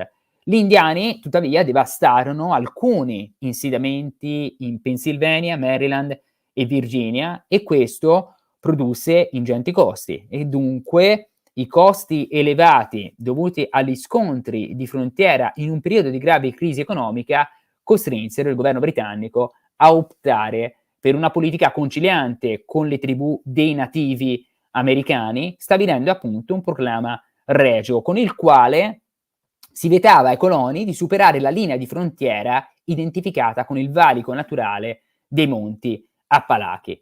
Tuttavia, nel 1774, quindi poco più 10 anni dopo la rivolta di Pontiac e l'istituzione del proclama regio, ben 50.000 coloni vivevano oltre i confini designati inizialmente dal proclama. Perché questo era una motivazione che spinse i nordamericani a presentare serie rimostranze nei confronti di Londra? Perché i nordamericani, come abbiamo visto all'inizio, erano approdati appunto in Nord America considerando questa terra come la Promised Land, la terra promessa, una terra che doveva essere colonizzata, insediata, popolata, ma soprattutto civilizzata, una terra che doveva essere conquistata. E dunque l'eccezionalismo americano che si era andato a formare, che aveva messo le sue radici nel corso del Seicento, venne fuori in maniera esplosiva ancora di più nel corso degli anni 60 del Settecento, quando gli americani, i nordamericani, chiamiamoli ormai così, cioè i coloni inglesi presenti in Nord America, liberati dalle preoccupazioni provenienti dalla presenza militare francese a nord, erano sicuri e convinti di potersi espandere verso ovest e quindi aumentare il proprio potere, estendendo i propri domini, mettendo a coltura le fertili e immense terre nordamericane, aumentando la propria profondità a livello difensivo e anche strategico, ma soprattutto, ecco, andare a sostanziare il mito della frontiera sempre presente all'interno della cifra antropologica nordamericana. E dunque questo è un elemento fondamentale per comprendere proprio la postura e gli obiettivi dei nordamericani proprio in questo periodo, che vedevano l'istituzione del proclama regio come lesivo dei propri diritti e privilegi che erano connaturati alla loro natura di inglesi, ma soprattutto, ecco, diritti e privilegi che li provenivano direttamente da Dio, che aveva concesso a loro questa terra promessa da colonizzare. Se andiamo nella slide successiva, vediamo poi altre cause, e cioè le cause più propriamente economiche, connesse proprio all'introduzione di specifiche tasse, ovvero la prima, nel 1764, lo Sugar Act, che venne introdotto dal governo di George Granville e che vietava tutte le importazioni di rum che non provenivano dall'impero e alzò il dazio sulle importazioni di zucchero. La legge giocava a favore soprattutto della lobby di mercanti e dei piantatori delle Indie occidentali, che non reggendo la competizione delle colonie francesi, che producevano zucchero in grandi quantità a un costo inferiore, vendendolo poi a prezzi più bassi, avevano bisogno di un mercato protetto, circoscritto nell'impero. Era un modo quindi per tutelare la plantocrazia coloniale, ma era anche un modo poi per generare profitti che servivano per tappare i buchi di un debito pubblico veramente esoso e che andava ad appesantire e appesantiva sempre di più le casse della corona. In seguito venne istituito anche il Revenue Act, con il quale si decise di introdurre bolle di accompagnamento per le merci, aumentò il numero dei doganieri, estese i compiti di controllo della Marina Militare e trasferì i processi per contrabbando dalla magistratura ordinaria al viceammiragliato, dove non c'erano giurie popolari e soprattutto si tentò, ecco, di riorganizzare la struttura di dazi sui prodotti di esportazione e di stringere ancora di più nei confronti proprio del contrabbando che i nordamericani portavano avanti, tenendo presente anche che i nordamericani fino ad allora, le 13 colonie fino ad allora erano state tra le meno tassate a livello di impero britannico, e quindi è proprio per questo motivo che Londra decise di intervenire capillarmente attraverso una politica centralizzatrice, fiscalmente ingombrante, così percepita anche come claustrofobica da parte dei coloni nordamericani. Nello stesso anno venne poi approvato anche il Currency Act, che proibiva alle colonie di emettere valuta con valore legale. Era una mossa per cercare in particolar modo di contrastare l'inflazione. E poi nel 1765 lo Stamp Act, cioè l'introduzione di una marca da bollo sui documenti legali, le testate giornalistiche e persino sulle carte da gioco. Sostanzialmente lo Stamp Act portava a tassare tutto, perché imponeva bolli su atti notarili, giudiziari, testamenti, contratti, passaporti, licenze, certificati scolastici, Carte da gioco, pure le carte da gioco, infatti lo dice Italia, proprio addirittura giornali, libri, calendari, almanacchi, cioè praticamente tutto veniva tassato e ovviamente tutto andava ad aumentare di prezzo. Ora, come giustificò questa mossa Londra? La giustificò ovviamente per cercare di rientrare dei debiti che aveva accumulato dal conflitto, ma la giustificazione principale era questa: le leggi che introduciamo sono legittime perché sono finalizzate alla costituzione e al mantenimento di un esercito per proteggere le 13 colonie, più in generale il continente nordamericano, le colonie che gli inglesi avevano nel continente nordamericano, da eventuali e potenziali minacce provenienti dagli stranieri, in particolar modo da un ipotetico e potenziale revanchismo francese. Fatto sta che lo Stamp Act generò un malcontento molto diffuso, come vediamo appunto in queste due vignette, in una dove lo Stamp Act viene mostrato con il teschio e in un'altra invece dove viene celebrato il funerale allo Stamp Act. E quindi ecco, anche attraverso le vignette si cercò di giocare in maniera propagandistica una lotta, una battaglia per tutelare i diritti e i privilegi di cui appunto i nordamericani pensavano appunto di godere, tasse che loro soprattutto ritenevano ingiuste. Il malcontento determinò che cosa? Portò un cambio d'approccio a parte di George Granville nel 1766 con l'abrogazione dello Stamp Act e l'introduzione del Declaratory Act, con il quale conferiva pieni poteri al Parlamento di Londra, consolidando il diritto inalienabile di imporre nuove tasse sulle colonie. Perché? Andiamo alla slide successiva. No, e qua con il Declaratory Act, cioè qua abbiamo il problema grosso e incommensurabile, cioè se il Parlamento tranquillamente impone tasse, il Parlamento però deve avere dei rappresentanti di queste colonie e che ovviamente questi rappresentanti non ci sono. Andiamo Sì, avanti. perché nella monarchia costituzionale inglese il potere di imporre tasse era così centrale e fondante da essere distinto da quello di legiferare. Stiamo parlando della Magna Carta Libertatum del 1215, quindi se stiamo parlando di veramente secoli e secoli fa, con Giovanni Senza Terra, quello che è il principe Giovanni della Disney che si poppa il dito in forma di leone, giusto per farvi capire. Però Sì, fu proprio da un punto di vista storico una, insieme poi alla successiva Bill of Rights, però fu una delle leggi che appunto, scusate il pasticcio, legiferavano proprio in materia di tasse e limitavano anche il potere regio da questo punto di vista. sì, hai detto bene, la Magna Carta Libertatum del 1215 da un lato e poi il Bill of Rights, la Dichiarazione dei diritti del 1689 durante la gloriosa rivoluzione con Guglielmo III d'Orange-Nassau, dove venne definita la formula del re in Parlamento, cioè fare leggi era un atto del potere sovrano, e cioè della corona, della Camera dei Lord e dei comuni, che agivano insieme nella formula King in Parliament, cioè re in Parlamento. Era cioè il prodotto di un processo di costruzione del consenso fra le diverse istituzioni politico-sociali, il monarca, l'aristocrazia, la rappresentanza del popolo. Ma le tasse erano un'altra cosa. Come ripeté William Pitt il Vecchio, primo ministro durante la guerra franco-indiana, e qui lo cito, la tassazione non è parte del potere legislativo di governo. Le tasse sono un dono volontario e una concessione dei soli comuni. Solo i comuni potevano introdurre ed emendare disegni di legge di carattere fiscale, perché solo i rappresentanti del popolo potevano trasferire porzioni di proprietà dei loro rappresentanti al sovrano sotto forma di prelievo impositivo.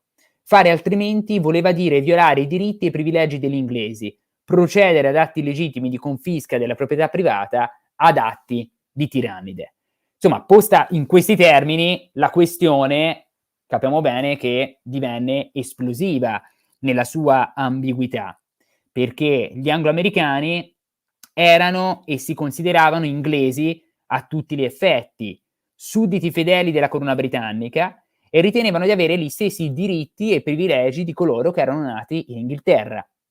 Dunque l'esercizio di tali diritti in quanto inglesi li portava a mettere in discussione l'autorità del Parlamento di Londra, dove non erano rappresentati, a trasferire la loro lealtà ad altri organi rappresentativi, dunque le assemblee coloniali. Così come scrive appunto James Otis nel suo The Rights of the British Colonies del 1764, quando afferma: era assurdo che le colonie settentrionali, senza un rappresentante alla Camera dei Comuni, fossero tassate al Parlamento britannico. Non vedo motivo di dubitare che l'imposizione di tasse sul commercio, sulla terra, sulle case o sulle navi, sulla proprietà reale o personale nelle colonie è assolutamente inconciliabile con i diritti dei colonizzatori come sudditi britannici e come uomini.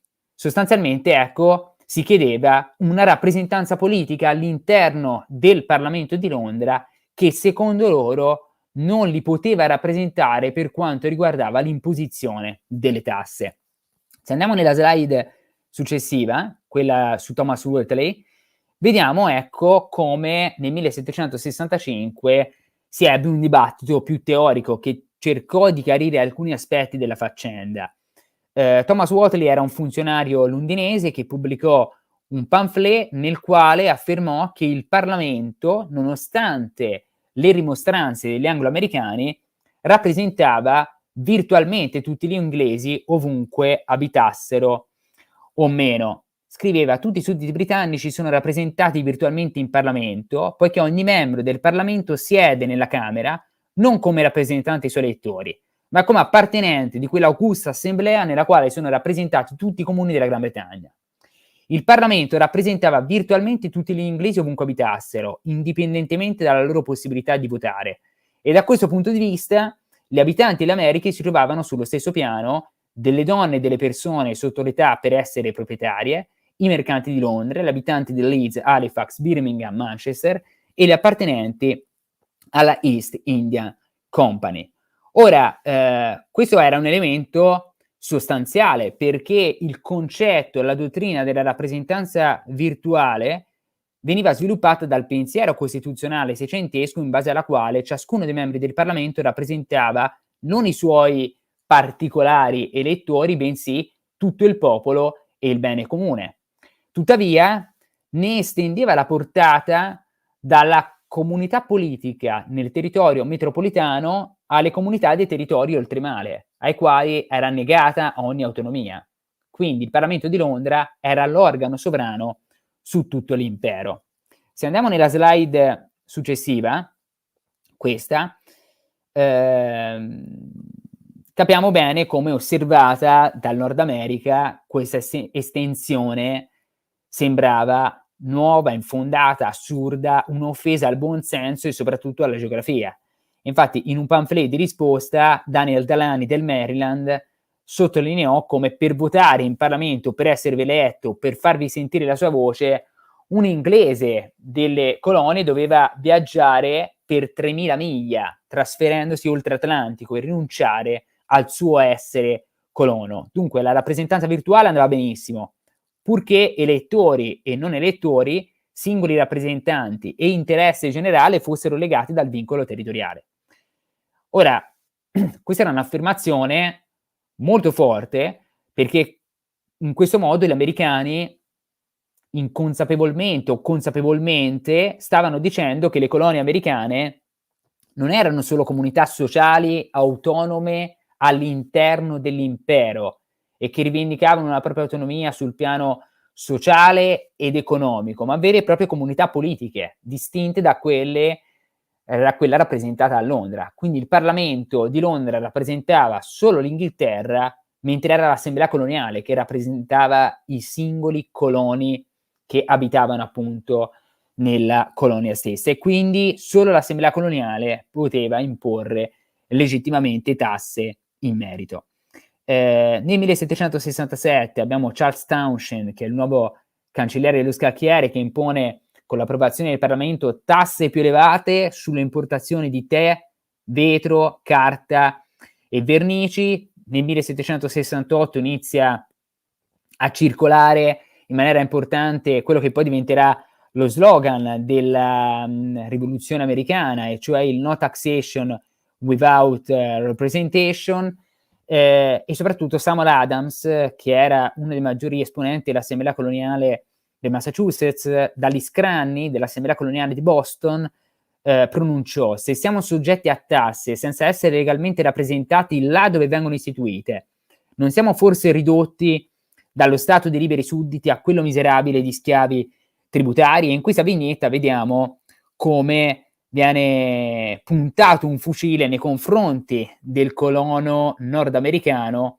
mentre Britannia, accecata, bendata, insomma, sta per cadere in una fossa. Questo a rimarcare come il concetto di rappresentanza virtuale andasse a ledere i diritti e i privilegi di cui i coloni inglesi erano portatori in quanto inglesi.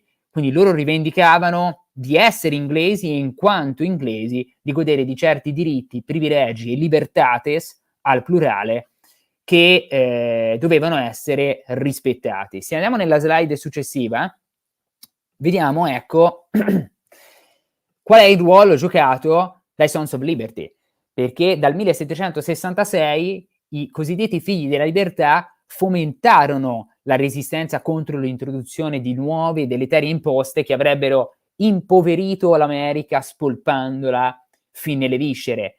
E che tra parentesi noi rivedremo tra qualche anno anzi travestiti da indiani a fare man bassa di tè nel porto di Boston. Sì, infatti loro tramite adunate, riunioni segrete, manifestazioni di piazza, proteste di vario tipo, attacchi mirati e boicottaggio nei confronti delle merci provenienti dalla madrepatria, promossero sicuramente una cultura politica più partecipativa, ma soprattutto è interessante sottolineare che cosa pronunciarono i membri newyorkesi dei Sons of Liberty. I quali dichiararono: non stiamo tentando di apportare nessun cambiamento al governo, solo di preservare la Costituzione britannica. Promettiamo di non attaccare nessuno se non coloro che sono promotori o sostenitori dello Stamp Act. Ci dichiariamo fedeli al re e alla profonda consapevolezza dell'eccellenza della Costituzione inglese rispetto a qualsiasi altra forma di governo esistente sulla terra. Queste sono parole molto importanti, perché significa che cosa? Che i Sons of Liberty, figli della libertà, erano colonie inglesi in Nord America che si battevano per preservare l'ordinamento politico costituzionale britannico. Rivendicavano la loro appartenenza all'inglesità e quindi a questo concetto etnico-culturale che portava gli inglesi, ecco, ad essere naturalmente dotati nella loro visione di certi diritti, privilegi, libertà, ma soprattutto, ecco, si mostravano fedeli alla corona britannica, in quanto il re era la figura che univa sostanzialmente tutto l'impero, e poi soprattutto avevano una profonda fiducia nell'eccellenza della Costituzione inglese su tutti gli altri tipi e tutte le altre forme di governo esistenti sulla terra.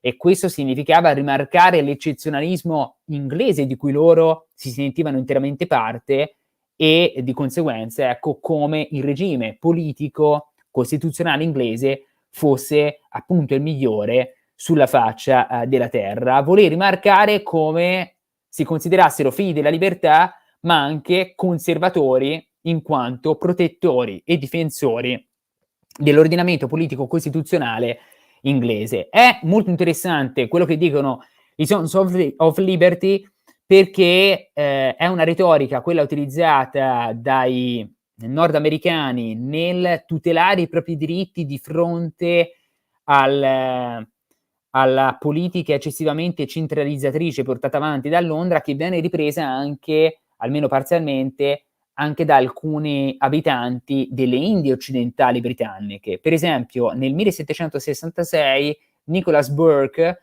che è un colono inglese della Giamaica, proprietario di piantagioni in Giamaica, siamo al centro dei Caraibi, dà alle stampe un pamphlet che si intitola The Privileges of the Island of Jamaica Vindicated, e cioè i coloni inglesi in Giamaica rivendicavano i loro privilegi in quanto inglesi, privilegi che erano stati ereditati appunto dai loro antenati, e quindi Burke si schierava in un certo senso a favore dei nordamericani e nelle rivendicazioni dei nordamericani, affermando che non vi era alcun dubbio sulla valenza simbolica, sulla legittimità legale e sull'effettiva autorità goduta dal consesso in cui si riunivano i delegati eletti dai coloni, e cioè sull'importanza delle assemblee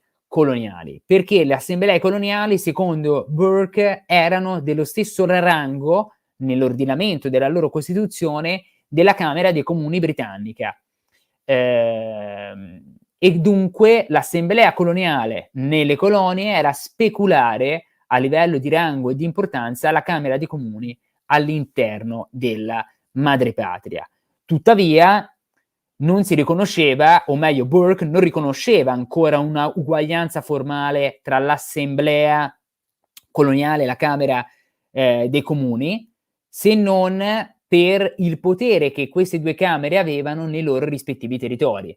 Cioè la Camera dei Comuni inglese appartiene al Parlamento di Londra e ha il diritto di legiferare su tutto l'impero, non però sulle questioni fiscali inerenti alle singole colonie, perché in quel caso deve essere l'assemblea coloniale a intervenire. Quindi c'era una differenza sostanziale tra le due istituzioni nell'estensione dei loro poteri e della loro legittima autorità, e questo è fondamentale, ecco, per rimarcare come queste discussioni non erano circoscritte al continente nordamericano, ma ebbero poi anche un'ampia diffusione anche nelle Indie occidentali britanniche. Ad ogni modo, in questa slide vediamo poi un altro evento, perché gli eventi presero una misura e una piega molto più bellicosa, perché se all'inizio le rimostranze erano attraverso forme di protesta, boicottaggi,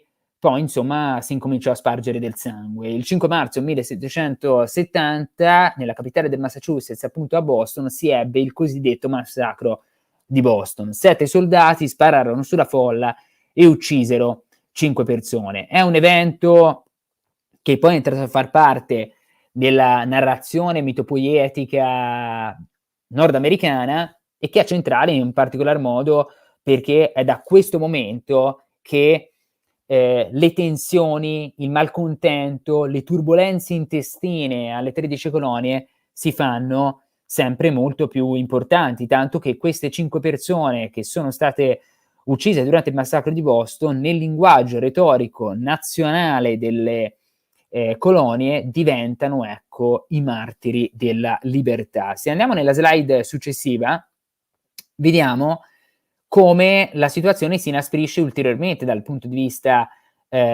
fiscale, perché tra il 68 e il 69, a causa dei Townshend Acts, le esportazioni britanniche in Nord America erano calate vistosamente, anche in virtù del boicottaggio che i Sons of Liberty e gli altri coloni inglesi in Nord America stavano portando avanti a danno delle merci britanniche. E così nel 1770 il Parlamento abolì i dazi introdotti nel 67, ad eccezione di quello sul tè. Tanto che nel 1773 venne rafforzato il cosiddetto Tea Act.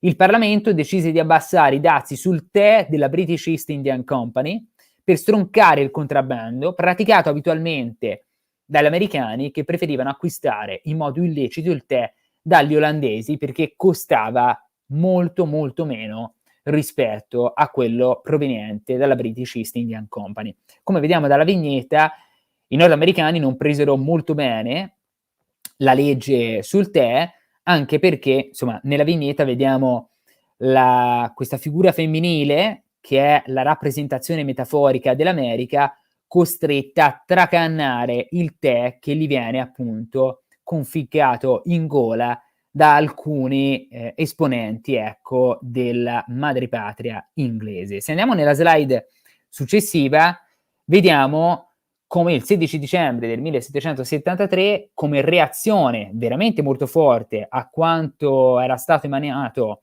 in precedenza, si ha appunto il Boston Tea Party, ovvero 50 patrioti camuffati da indiani, dopo aver divelto 340 casse con le asce, gettarono in mare più di 40 tonnellate di tè. Questo portò ad una reazione massimalista da parte di Londra, in particolar modo dal primo ministro conservatore, un Tory inglese, che tra l'altro assunse il potere nel 1770 e lo mantenne fino al 1782-1783, come vediamo nella slide successiva, ovvero Lord North, che rispose alle agitazioni del Massachusetts, in particolar modo al Boston Tea Party, emanando i Coercive Acts, che vennero definiti, ecco, nella retorica dei ribelli come le leggi intollerabili. E infatti venne emanato il Boston Port Act, che portava alla chiusura del porto di Boston, fatta eccezione per l'esportazione di derrate alimentari, affinché la città finché la città non avesse risarcito in pieno la British East Indian Company per il carico finito in mare. Abbiamo poi una riforma del governo locale tramite la quale il consiglio poteva venire nominato o sospeso esclusivamente dal governatore, Abbiamo poi anche l'introduzione di una legge per proteggere i funzionari reali e i militari della corona, e dunque i processi sarebbero stati trasferiti in Gran Bretagna. E infine abbiamo il cosiddetto Quartering Act, che permetteva a un comandante di esigere di essere acquartierato con le sue truppe. In sostanza si promulgava la legge marziale. E quindi Su quest'ultimo punto, tra l'altro, sarà, diciamo, lo spunto, anche successivamente, per mettere un po' d'accordo quelli che citavo prima, cioè i federalisti e gli antifederalisti, una volta che gli Stati Uniti si erano formati, proprio per i primi emendamenti della Costituzione, che una cosa che comunque vedremo la prossima settimana con Telia, però il Quartering Act fu di fatto, credo, se non ricordo male, proprio uno spunto per uno di questi emendamenti, proprio per evitare che ci fosse un acquartieramento delle truppe, anche americane, all'interno dei villaggi e delle case dei liberi cittadini. Ecco. Prego. Sì, giustissimo, giustissimo. Se andiamo poi su questo tanto ritorneremo quando andremo a prendere in considerazione la dichiarazione dei diritti e gli anni 90 del Settecento.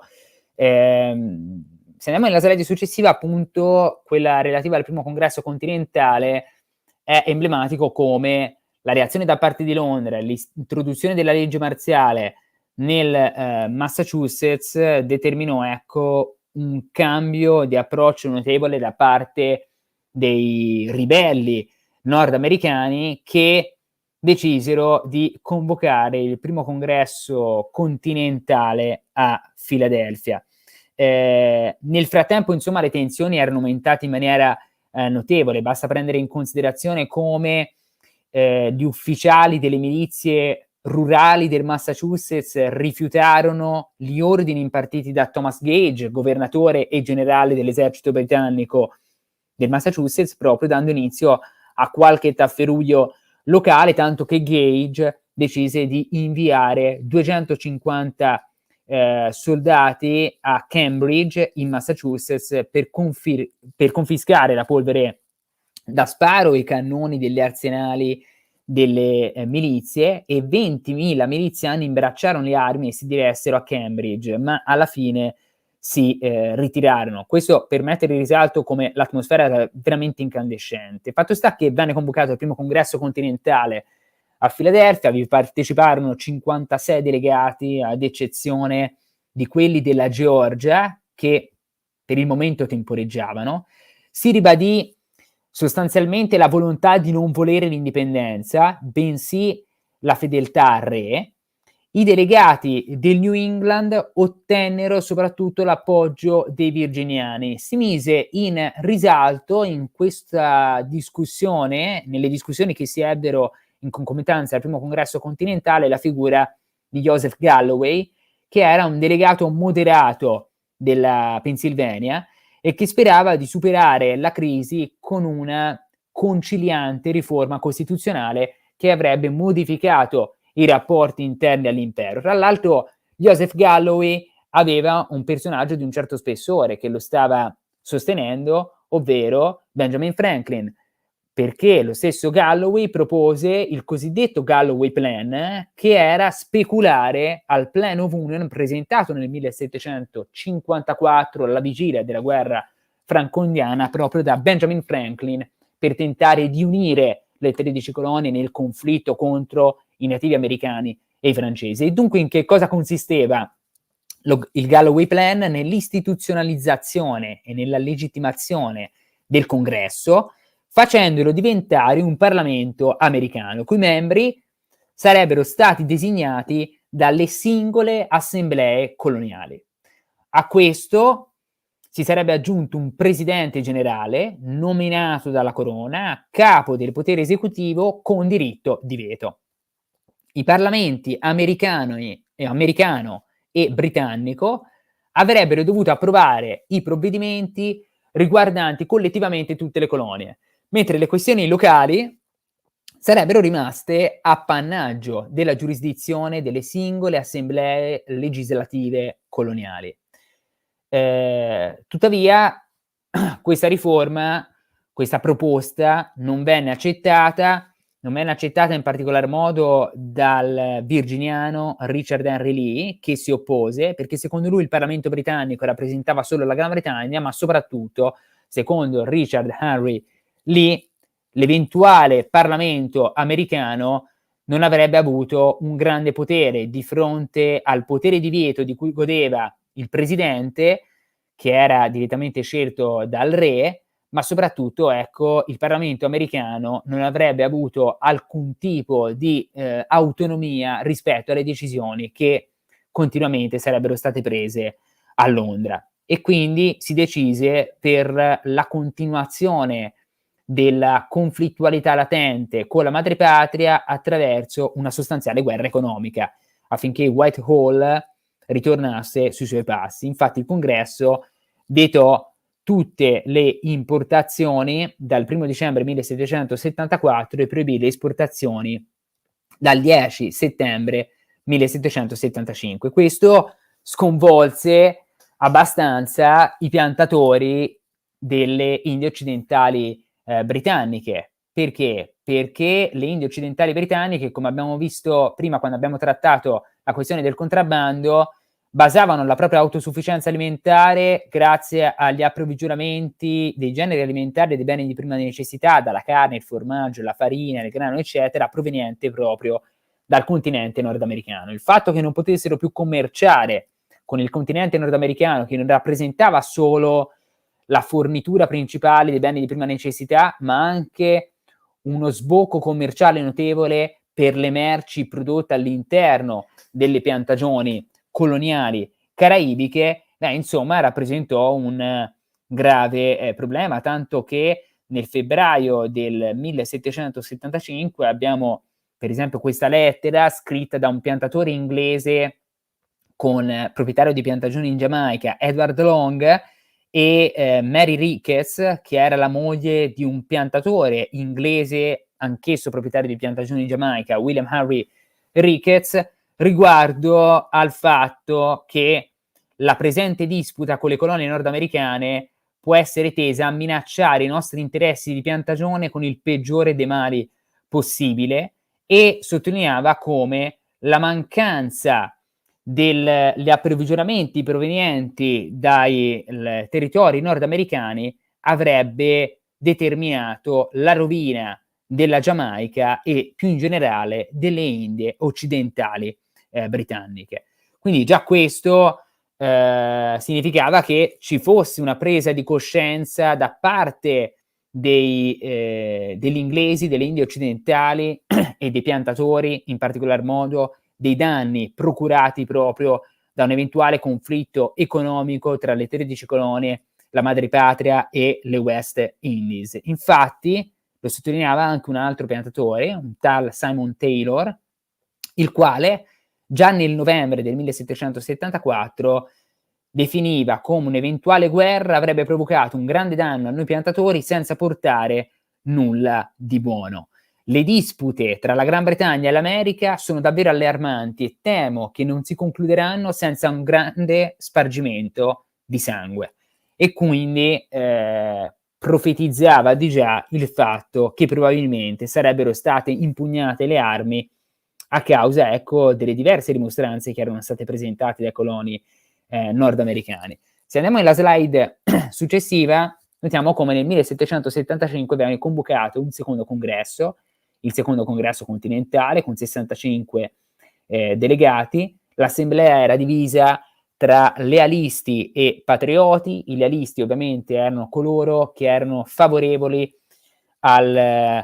non solo a restare all'interno dell'impero britannico, ma soprattutto che erano favorevoli a ripristinare interamente i rapporti tanto con il Parlamento di Londra quanto con la corona, anche se fino al 1774, primo congresso continentale compreso, c'è da dire che la lealtà e la fedeltà nei confronti del re non era quasi mai stata messa in discussione. E poi ci sono i patrioti in questo secondo congresso continentale, che a loro volta erano distinti tra i moderati, che erano favorevoli all'eliminazione di questi coercive acts introdotti nel 1774, che erano favorevoli affinché ci fosse una rinuncia parziale alle imposte, cioè un ridimensionamento della fiscalità introdotta da Londra, e dall'altra parte c'erano i radicali. Ecco, i radicali per la prima volta mettono in discussione la lealtà dei nordamericani alla corona britannica, non solo al Parlamento ma anche alla corona, e quindi mettono in discussione l'unitarietà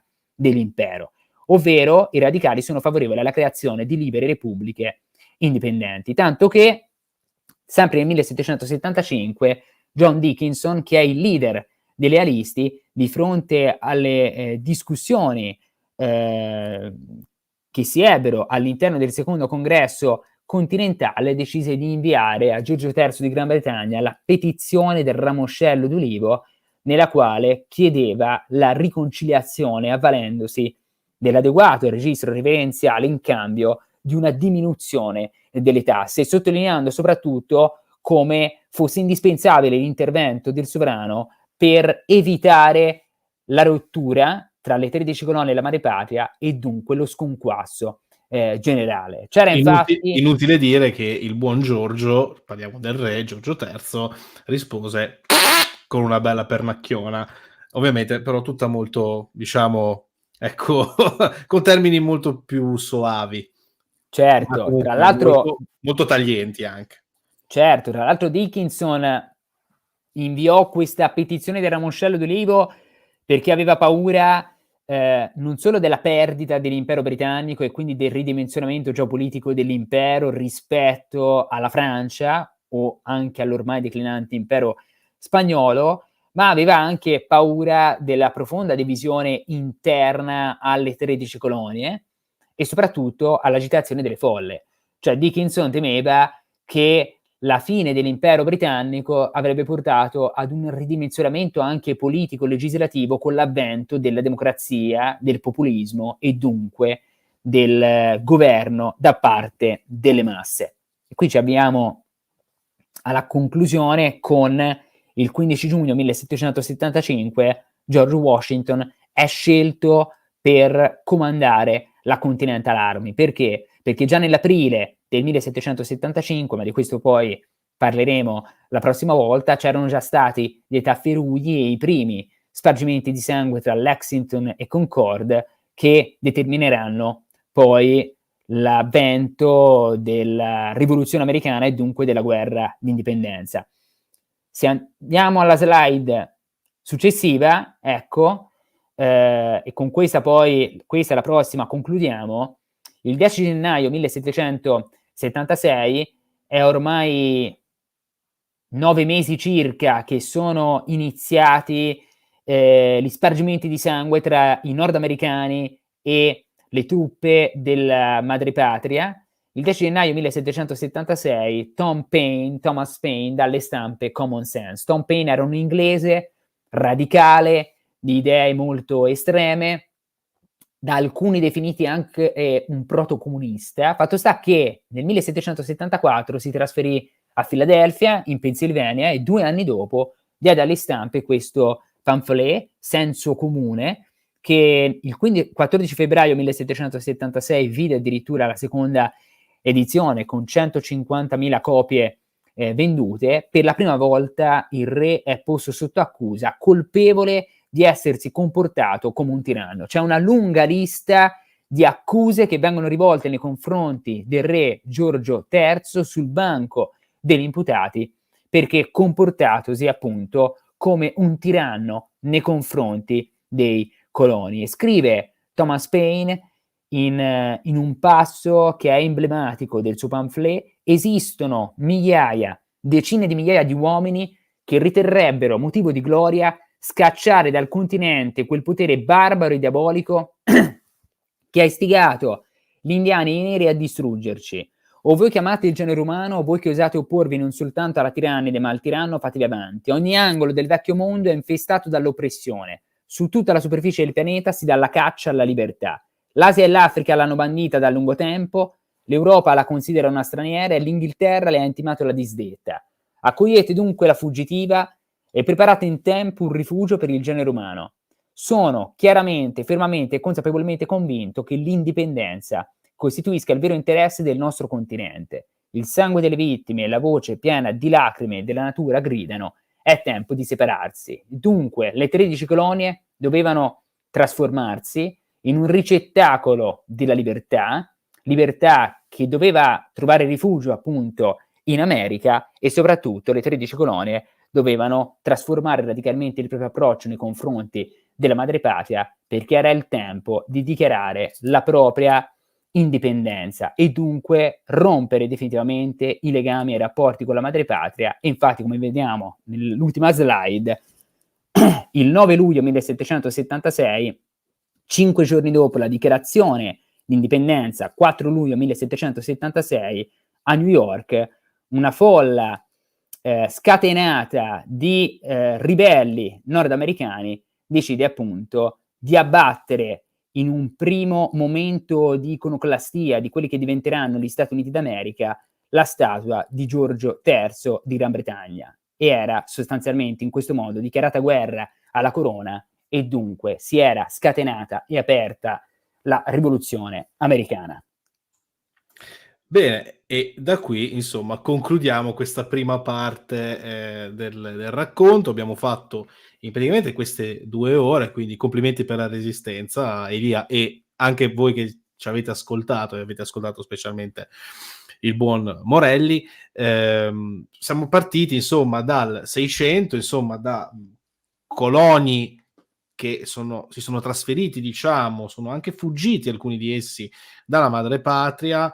Quindi c'è un certo, diciamo, delle certe fondamenta di dissenso che hanno poi creato in parte quelli che saranno gli Stati Uniti d'America, dissenso che poi piano piano con lo sviluppo di queste colonie e la tassazione che la madrepatria poi diede si esplose, diciamo, in quella che appunto è la rivoluzione americana, e quindi a separarsi dalla madrepatria e a combatterla. Ecco, da questo punto di vista, insomma, diciamo, la rivoluzione americana la tratteremo a maggior ragione in maniera molto più approfondita la prossima settimana, cioè il 29, se non ricordo male, Elia, il 29 di questo mese di maggio. E quindi a questo punto io spero che fino adesso, insomma, sia abbastanza chiaro il quadro storico di quello che ha fatto, di ciò che fu di fatto, furono anzi le cause della rivoluzione americana, e di conseguenza, insomma, tutto su quello che verrà trattato ulteriormente, financo a trattare persino un po' la Costituzione americana, perché comunque esiste ancora adesso come impianto questa Costituzione e sono stati solamente fatti degli emendamenti successivi. Ecco, è parto, diciamo, di questa fase e anche dell'illuminismo di fatto, quindi c'è molta base illuministica da questo punto di vista. Quindi detto questo, io intanto ringrazio Elia Morelli, ringrazio voi che fino adesso ci avete seguito per queste poco più di 2 ore, e a questo punto vi do appuntamento alla prossima settimana. Mi raccomando, siateci, perché insomma vorrei concludere questo meraviglioso racconto insieme a Elia, ancora qui su Paresia. Arrivederci a tutti, grazie Elia. Grazie a voi, ciao a tutti, alla prossima.